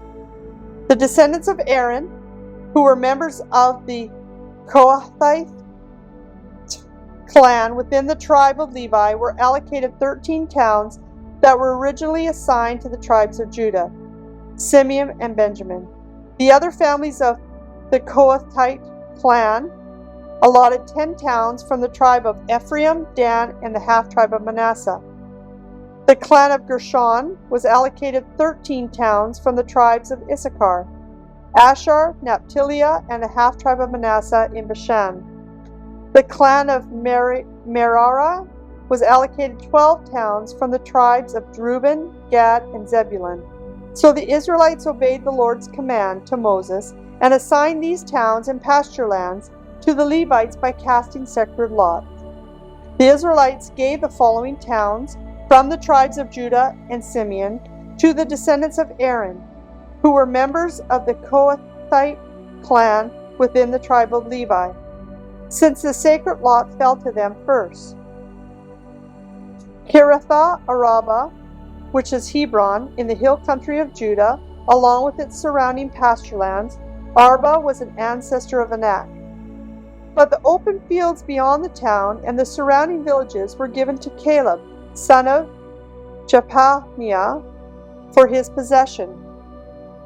The following towns with their pasture lands were given to the descendants of Aaron the priest: Hebron, a city of refuge for those who accidentally killed someone; Libnah, Jatir, Eshtemoa, Halon, Debir, Anin, Jataha, and Beth Shemesh, 9 towns from these 2 tribes. From the tribe of Benjamin, the priests were given the following towns for their pasture lands: Gibeon, Heba, Anathoth, Elmon, 4 towns. So in all, 13 towns with their pasture lands were given to the priests of the descendants of Aaron. The rest of the Kohathite clan from the tribe of Levi was allocated the following towns and pasture lands from the tribe of Ephraim: Shechem, in the hill country of Ephraim, a city of refuge for those who accidentally killed someone; Gezer, Kebzamian, Beth-horon, 4 towns. The following towns and pasture lands were allocated to the priests from the tribe of Dan: Eltekeh, Gibbethon, Ajalon, and Gathrimmon, 4 towns. The half-tribe of Manasseh allotted the following towns with their pasture lands to the priests: Tanakh, Gath-Rimmon, 2 towns. So in all, 10 towns with their pasture lands were given to the rest of the tribe of Kohathath clan. The descendants of Gershon, another clan within the tribe of Levi, received the following towns with their pasture lands from the half-tribe of Manasseh: Golan in Bashan, a city of refuge for those who accidentally killed someone, and Beshesh Terah, 2 towns. From the tribe of Issachar they received the following towns with their pasture lands: Kishion, Dabherath, Jarmuth, and Egganium, 4 towns. From the tribe of Asher they received the following towns with their pasture lands: Mishal, Abdon, Helkateth, Rehob, 4 towns. And from the tribe of Naphtali they received the following towns with their pasture lands: Kadesh in Galilee, a city of refuge for those who accidentally killed someone, Hamath, Dor, and Kartan, 3 towns. So in all, 13 towns with their pasture lands were allocated to the town or the clan of Gershon. The rest of the Levites, the Merari clan, were given the following towns with their pasture lands from the tribe of Zebulun: Jokneam, Katah, Dimon, Nahalilah, 4 towns. From the tribe of Reuben they received the following towns with their pasture lands: Bazir, Jahaz, Kedemoth, Nehaphthioth, 4 towns. From the tribe of Gad they received the following towns with their pasture land: Ramoth in Gilead, a city of refuge for those who accidentally killed someone, Mahanaim, Heshbon, and Jazer, 4 towns. So in all, 12 towns were allocated to the clan of Merari. The total number of towns and pasture lands within the Israelite territory given to the Levites came to 48. Every one of these towns had pasture lands surrounding it. So the Lord gave to Israel all the land he had sworn to their ancestors, and they took possession of it and settled there. And the Lord gave them rest on every side, just as he had solemnly promised to their ancestors. None of their enemies could stand up against them, for the Lord helped them conquer all their enemies. Not a single one of all the good promises the Lord had given to the family of Israel was left unfulfilled. Everything he had spoken came true. Chapter 22. Then Joshua called together the tribes of Reuben, Gad, and the half-tribe of Manasseh. He told them, "You have done as Moses, the servant of the Lord, commanded you, and you have obeyed every order I have given you. During all this time you have not deserted the other tribes. You have been careful to obey the commands of the Lord your God right up to this present day. And now the Lord your God has given the other tribes rest, as he promised them. So go back to the land that Moses, the servant of the Lord, gave you as a possession on the east side of the Jordan River. But be very careful to obey all the commands and the instructions that Moses gave to you. Love the Lord your God. Walk in all his ways. Obey his commandments. Hold firmly to him. Serve him with all your heart and all your soul." So Joshua blessed them and sent them away, and they went home. Moses had given the land of Bashan, east of the Jordan River, to the half-tribe of Manasseh. The other half-tribe was given land west of the Jordan River. So Joshua sent them away and blessed them, and he said, "Go back to your home with great wealth you have taken from your enemies, the vast herds of livestock, the silver, gold, bronze, and iron, and the large supply of clothing. Share the plunder with your relatives." So the men of Reuben, Gad, and the half-tribe of Manasseh left the rest of Israel at Shiloh in the land of Canaan. They started the journey back to their own land of Gilead, the territory that belonged to them according to the Lord's command through Moses. While they were still in Canaan, and when they came to the place called Galiloth, near the Jordan River, the men of Reuben, Gad, and the half-tribe of Manasseh stopped to build a large and imposing altar. The rest of Israel heard that the people of Reuben, Gad, and the half-tribe of Manasseh had built an altar at Galiloth, at the edge of the land of Canaan, on the west side of the Jordan River. So the whole community of Israel gathered at Shiloh and prepared to go to war against them. First, however, they sent a delegation led by Phinehas, the son of Eleazar, the priest, to talk with the tribes of Reuben, Gad, and the half-tribe of Manasseh. In this delegation were 10 leaders of Israel, one from each of the 10 tribes, and each the head of his family within the clans of Israel. When they arrived at the land of Gilead, they said to the tribes of Reuben, Gad, and the half-tribe of Manasseh, "The whole community of the Lord demands to know why you are betraying the God of Israel. How could you turn away from the Lord and build an altar for yourselves in rebellion against him? Was our sin at Peor not enough? To this day we are not fully cleansed from it, even after the plague that struck the entire community of the Lord. And yet today you are turning away from following the Lord? If you rebel against the Lord today, he will be angry with all of us. If you need the altar because the land you possess is defiled, then join us in the Lord's land, where the tabernacle of the Lord is situated, and share our land with us. But do not rebel against the Lord or against us by building another altar other than the one true altar of the Lord our God." Didn't divine anger fall on the entire community of Israel when Achan, a member of the clan of Zahorah, sinned by stealing the things set apart for the Lord? He was not the only one who died because of his sin. Then the people of Reuben, Gad, and the half-tribe of Manasseh answered the heads of the clans of Israel, "The Lord, the mighty one, is God. The Lord, the mighty one, is God. He knows the truth, and may Israel know it too. We have not built the altar in a treacherous rebellion against the Lord. If we have done so, do not spare our lives this day. If we have built an altar for ourselves to turn away from the Lord, or to offer burnt offerings or grain offerings or peace offerings, may the Lord himself punish us. The truth is, we have built this altar because we fear that in the future our descendants will say to us, 'What right do you have to worship the Lord, the God of Israel? The Lord has placed the Jordan River as a barrier between our people and you, the people of Reuben and Gad, and you have no claim to the Lord.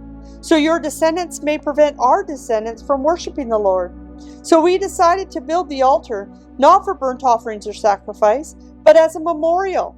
It will remind our descendants and your descendants that we have, too, a right to worship the Lord at his sanctuary with our burnt offerings, sacrifices, and peace offerings. Then your descendants will not be able to say to ours, 'You have no claim to the Lord.' If they say this, our descendants can reply, 'Look at this copy of the Lord's altar that our ancestors made. It is not for burnt offerings or sacrifices. It is a reminder of the relationship both of us have with the Lord. Far be it from us to rebel against the Lord, or to turn away from him by building our own altar for burnt offerings, grain offerings, or sacrifices. Only the altar of the Lord our God that stands in front of the tabernacle may be used for this purpose." When Phinehas the priest and the leaders of the community, the heads of the tribes of the clans of Israel, heard this from the tribes of Reuben, Gad, and the half-tribe of Manasseh, they were satisfied. Phinehas, son of Eleazar the priest, replied to them, "Today we know the Lord is among us, because you have not committed this treachery against the Lord as we thought. Instead, you have rescued Israel from being destroyed by the hand of the Lord." When Phinehas, the son of Eleazar, the priest, and the other leaders left the tribes of Reuben and Gad and Gilead, and returned to the land of Canaan to tell the Israelites what had happened. And all the Israelites were satisfied and praised God and spoke no more of war against Reuben and Gad. And the people of Gad and Reuben named the altar Witness, for they said, "This is a witness between us and them that the Lord is our God too." Chapter 23.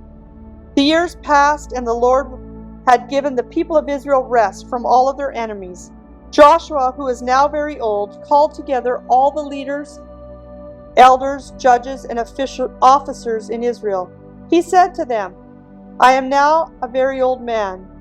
You have seen everything the Lord your God has done for you during my lifetime. The Lord your God has fought for you against your enemies. I have allotted to you as your homeland all the land of the nations, yet unconquered, as well as the land of those we have already conquered. from the Jordan River to the Mediterranean Sea in the west. This land will be yours, for the Lord your God himself will drive out all the people living there now. You will take possession of their land, just as the Lord your God promised you. So be very careful to follow everything Moses wrote in the book of instruction. Do not deviate from it, turning either to the right or to the left. Make sure you do not associate with other people still remaining in the land. Do not even mention the names of their gods, much less swear by them, or serve them, or worship them. Rather, cling tightly to the Lord your God as you have done until now. For the Lord has driven out great and powerful nations before you, and no one has yet been able to defeat you. Each one of you will be able to fight 1,000 of the enemy. For the Lord your God fights for you, just as he promised. So be very careful to love the Lord your God. But if you turn away from him and cling to the customs of the survivors of these nations remaining among you, and if you intermarry with them, then know for certain that the Lord your God will no longer drive them out of your land. Instead, they will be a snare and a trap to you, a whip for your backs, and thorny brambles to your eyes, and you will vanish from this good land that the Lord has given you. Soon I will die, going the way of everything on earth.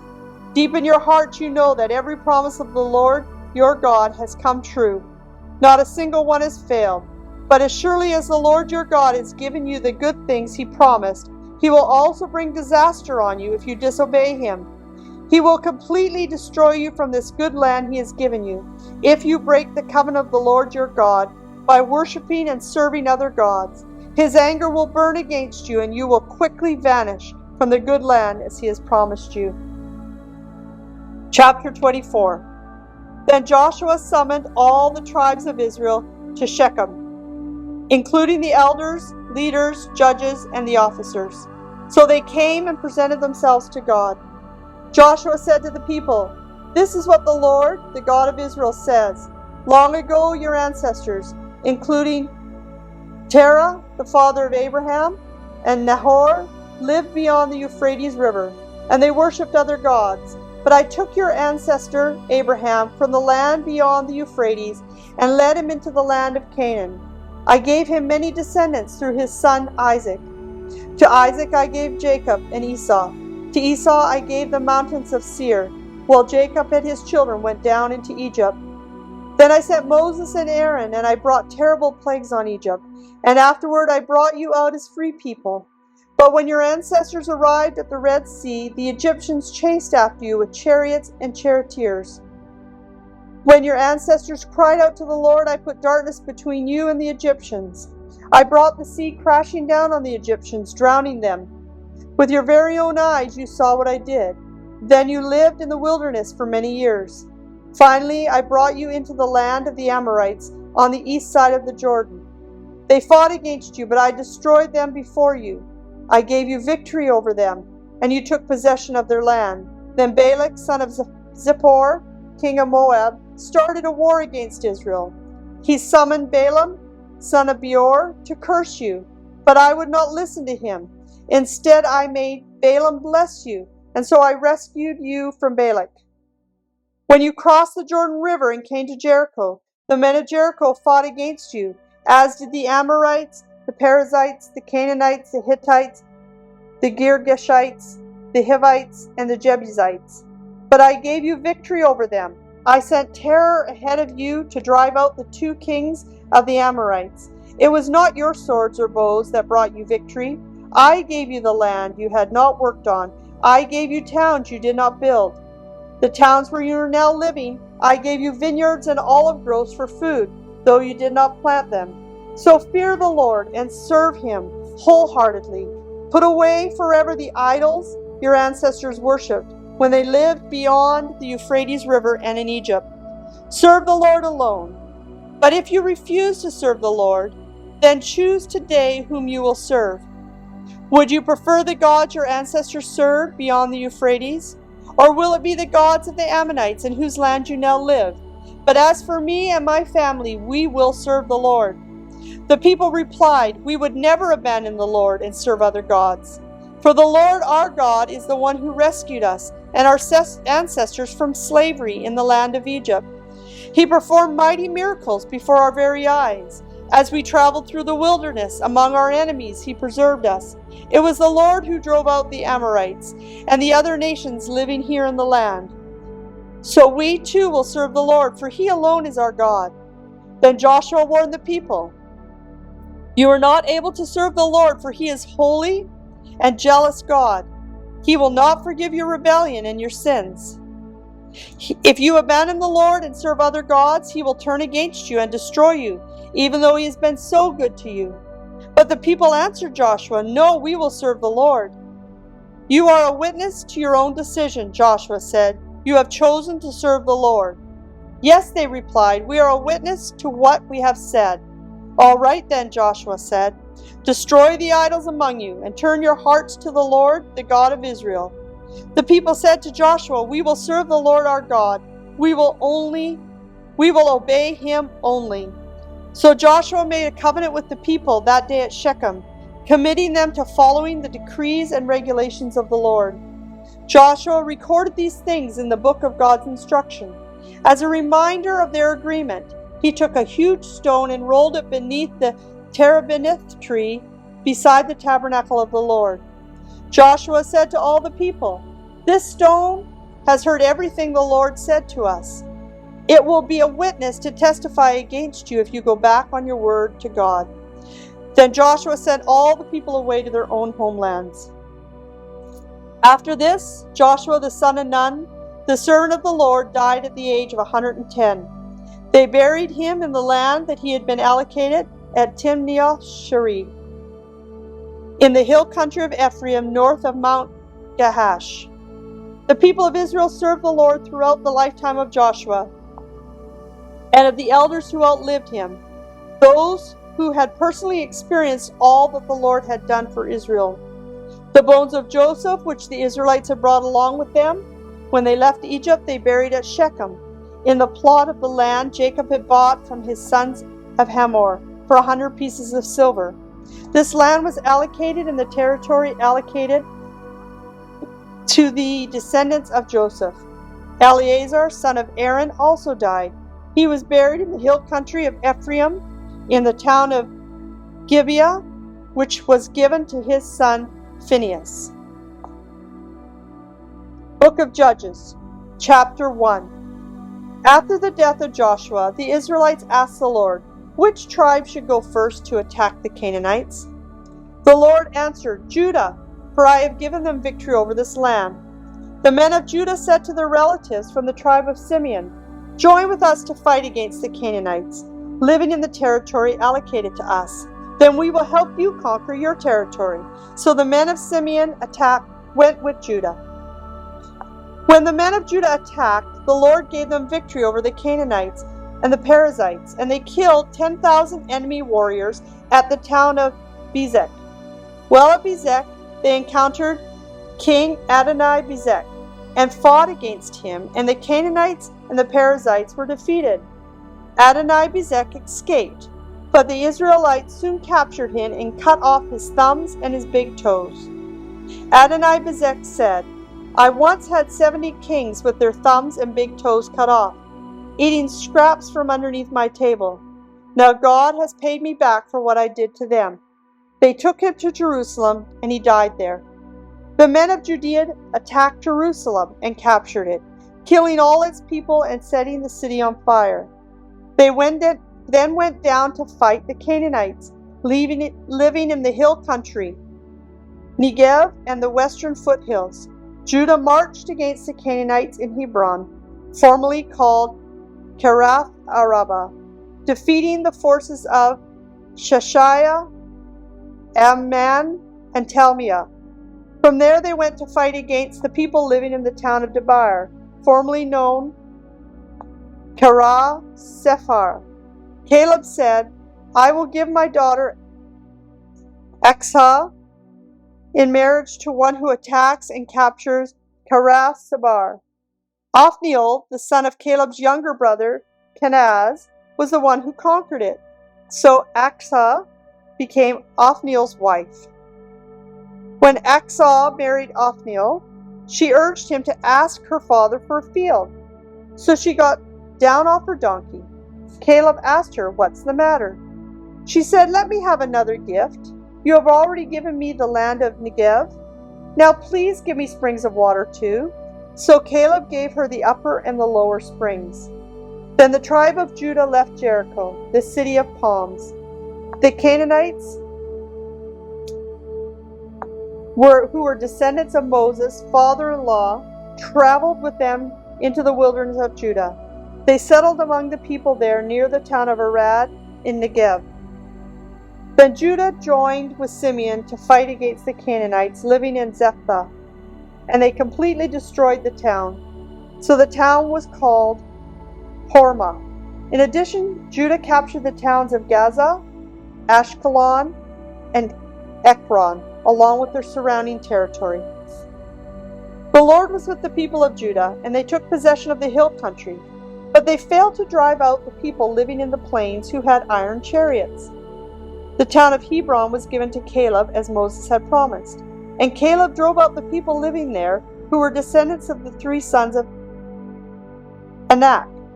The tribe of Benjamin, however, failed to drive out the Jebusites who were living in Jerusalem. So to this day, the Jebusites live in Jerusalem among the people of Benjamin. The descendants of Joseph attacked the town of Bethel, and the Lord was with them.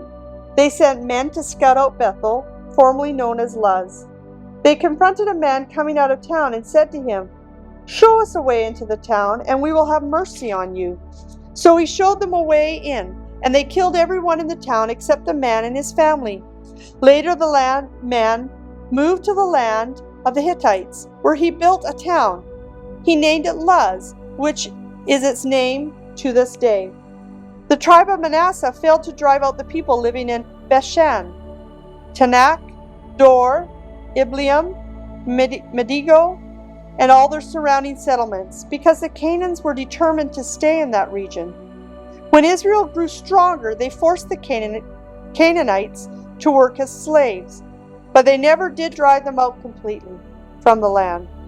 The tribe of Ephraim failed to drive out the Canaanites living in Gezer, so the Canaanites continued to live there among them. The tribe of Zebulun failed to drive out the residents of Kitron and Naholo, so the Canaanites continued to live among them. But the Canaanites were forced to work as slaves for the people of Zebulun. The tribe of Asher failed to drive out the residents of Acco, Sidon, Halab, Akzib, Helabah, Abhik, and Rehob. Instead, the people of Asher moved in among the Canaanites, who controlled the land, for they failed to drive them out. Likewise, the tribe of Naphtali failed to drive out the residents of Beth Shemesh and Beth Anath. Instead, they moved in among the Canaanites, who controlled the land. Nevertheless, the people of Beth Shemesh and Beth Anath were forced to work as slaves for the people of Naphtali. As for the tribe of Dan, the Amorites forced them back into the hill country and would not let them come down into the plains. The Amorites were determined to stay in Mount Heres, Ajalon, and Shalibim. But when the descendants of Joseph became stronger, they forced the Amorites to work as slaves. The boundary of the Amorites ran from Scorpion Pass to Salah and continued upward from there. Chapter 2. The angel of the Lord went up from Gilgal to Bochim and said to the Israelites, "I brought you out of Egypt into this land that I swore to give your ancestors.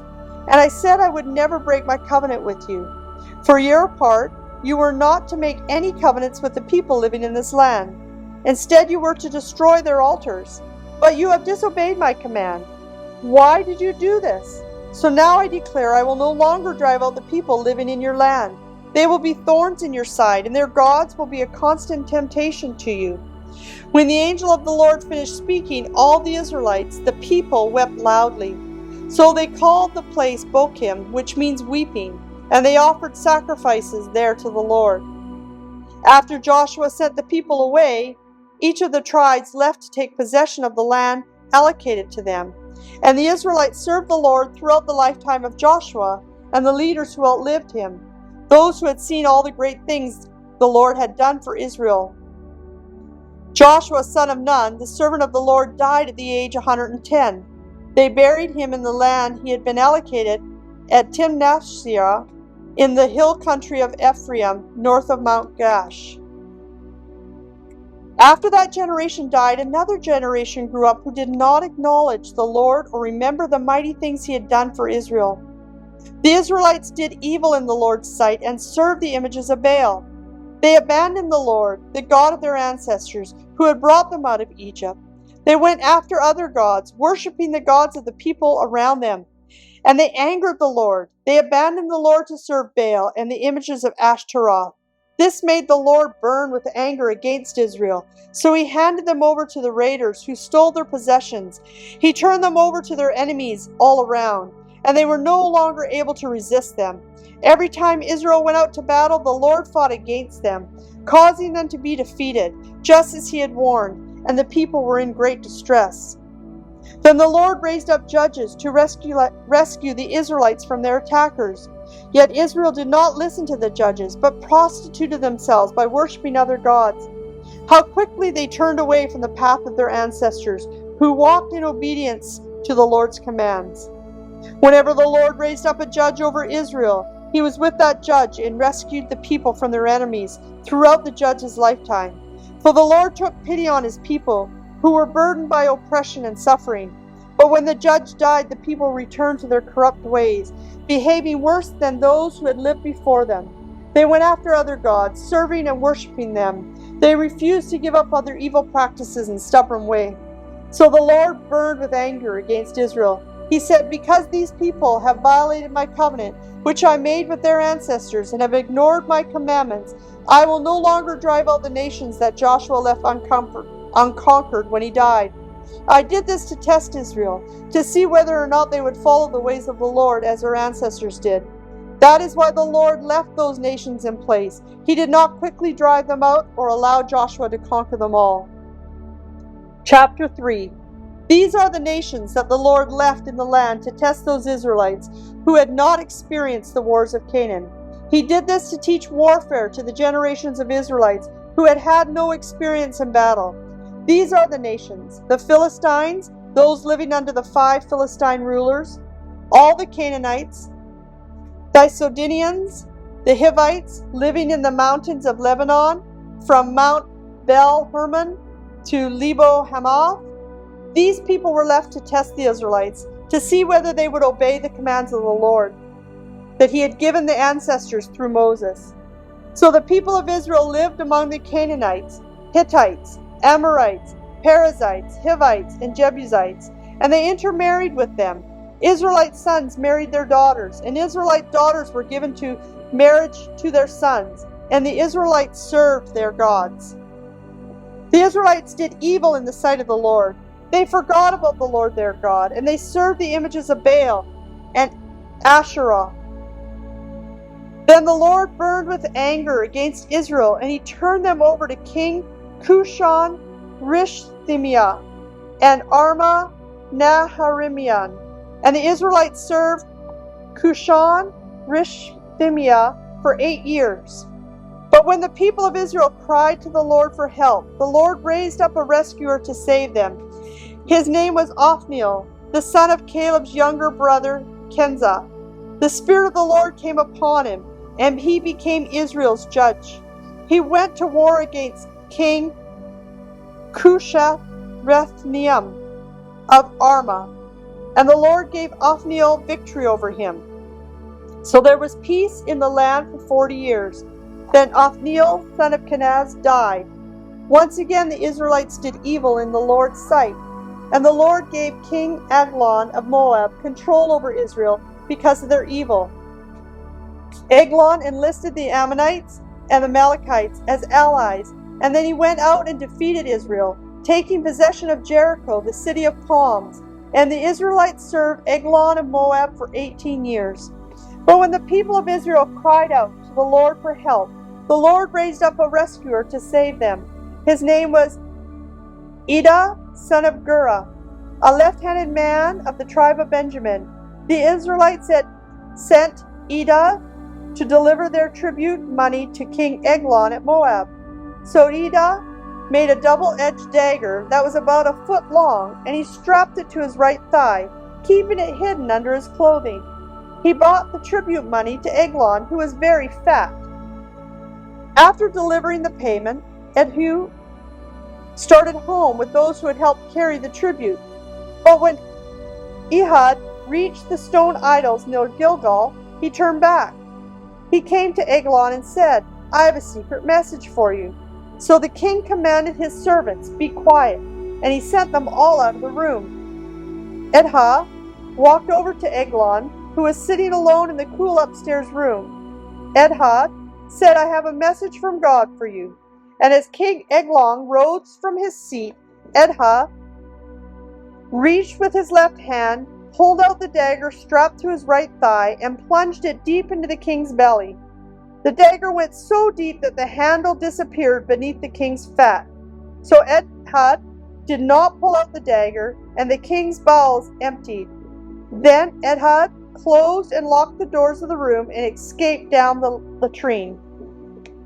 After Ehud was gone, the king's servant returned, and they found the doors to the upstairs room locked. They thought he might be using the latrine in the room, so they waited. But when the king didn't come out after a long delay, they became concerned and got a key.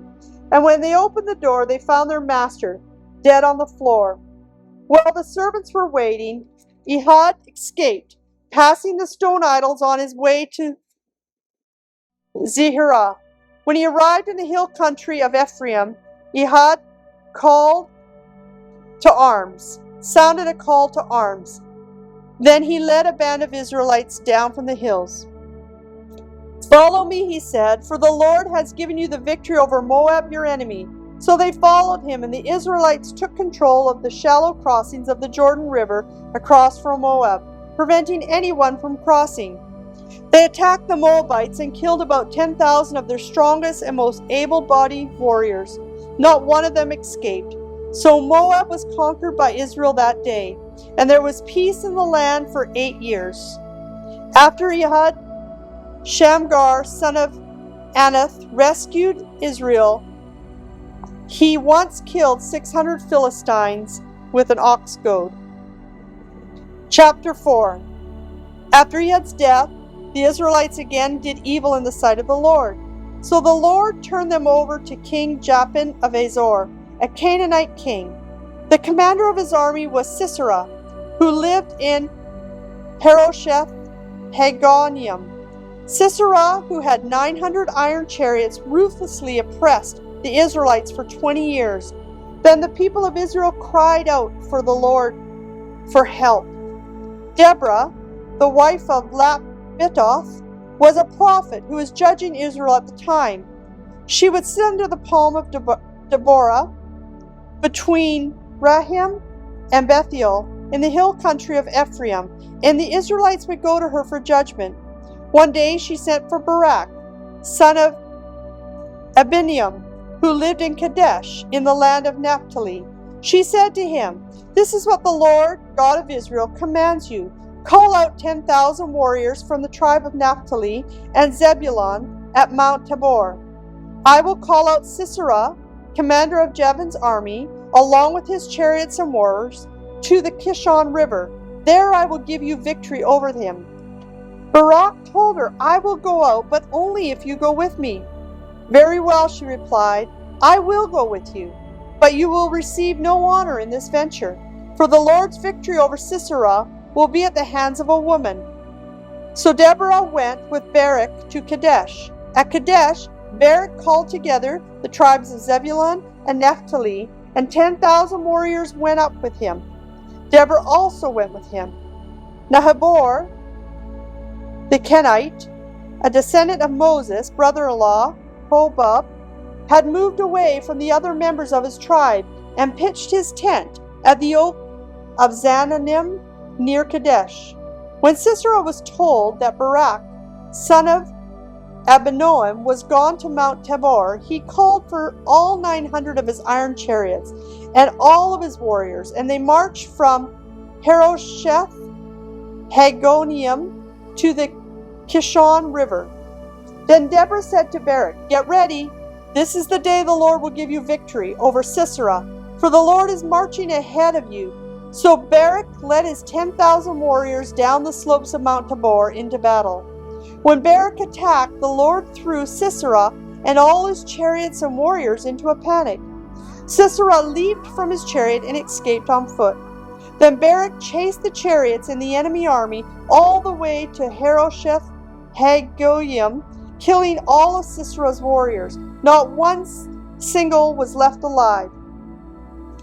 Meanwhile, Sisera ran to the tent of Jael, the wife of Habor the Kenite, because Habor's family was on friendly terms with the king Japin of Hazor.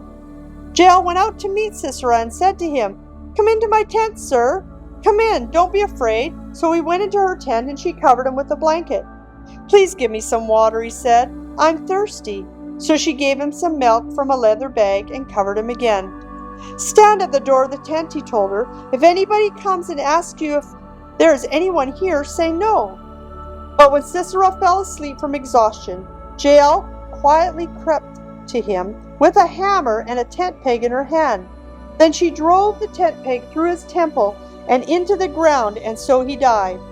When Barak came looking for Sisera, Jael went out to meet him. She said, "Come, and I will show you the man you are looking for."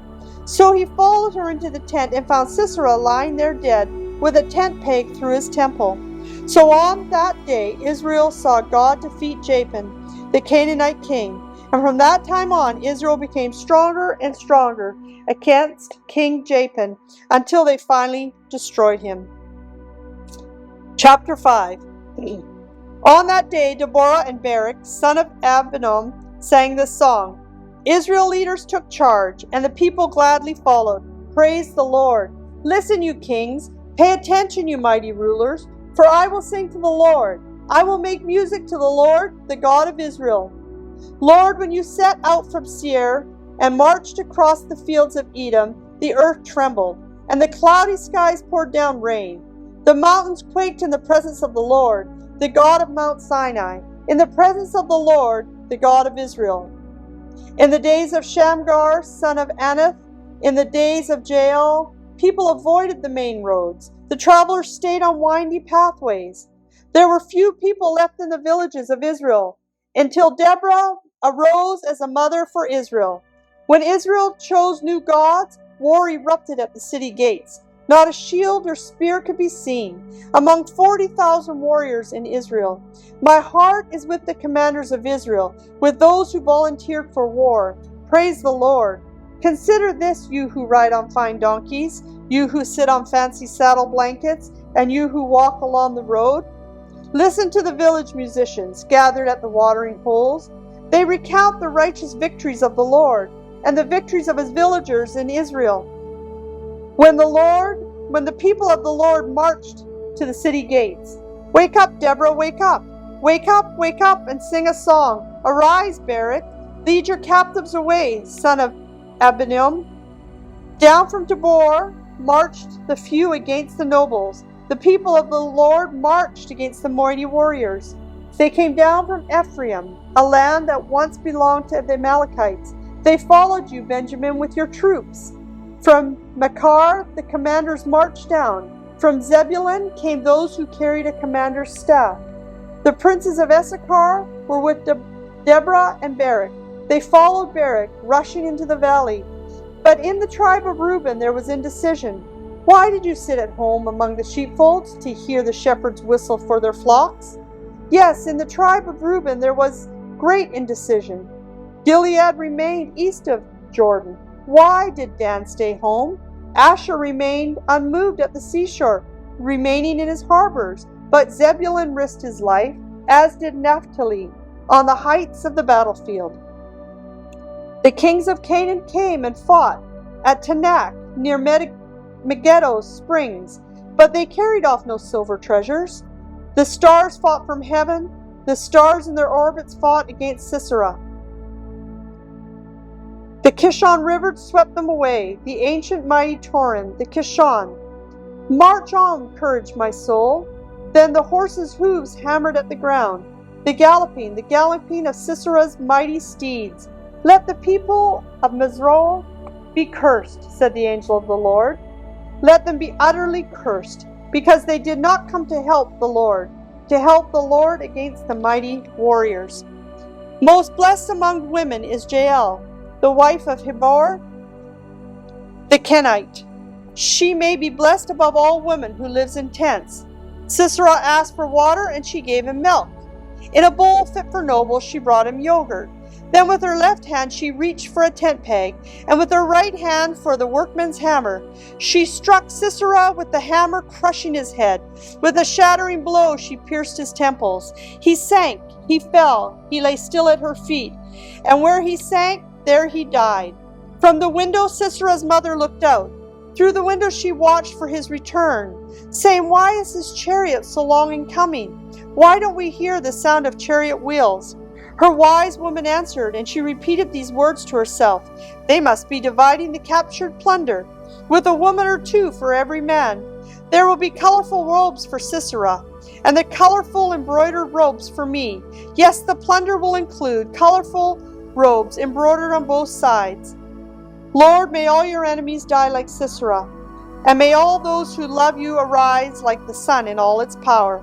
Then there was peace in the land for 40 years. Chapter 6. The Israelites did evil in the Lord's sight, so the Lord handed them over to the Midianites for 7 years. The Midianites were so cruel that the Israelites made hiding places for themselves in the mountains, caves, and strongholds. Whenever the Israelites planted their crops, marauders from Midian, Amalek, and the people of the east would attack Israel, camping in the land and destroying the crops as far away as Gaza. They left the Israelites with nothing to eat, taking all the sheep, goats, cattle, and donkeys. These enemy hordes, coming with their livestock and tents, were as thick as locusts, and they arrived on droves of camels too numerous to count. And they stayed until the land was stripped bare. So Israel was reduced to starvation by the Midianites. Then Israel cried out to the Lord for help. When they cried out to the Lord because of Midian, the Lord sent a prophet to Israel.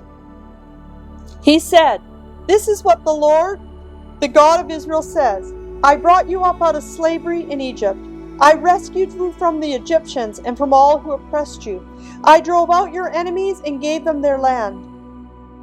I told you that I am the Lord your God. You must not worship the gods of the Amorites, in whose land you now live, but you have not listened to me." The angel of the Lord came and sat beneath the great tree at Ophrah, which belonged to Joash of the clan of Abiezer. Gideon, son of Joash, was threshing wheat at the bottom of the winepress to hide the grain from the Midianites. The angel of the Lord appeared to him and said, "Mighty hero, the Lord is with you." "Sir," Gideon replied, "if the Lord is with us, why has all this happened to us? And where are all the miracles our ancestors told us about? Didn't they say the Lord brought us up out of Egypt? And now the Lord has abandoned us and handed us over to the Midianites." Then the Lord turned to him and said, "Go with the strength you have and rescue Israel from the Midianites. I am sending you." "But Lord," Gideon said, "how can I rescue Israel? My clan is the weakest in the whole tribe of Manasseh, and I am the least in my entire family." The Lord said, "I will be with you, and I will destroy the Midianites as if you were fighting against one man."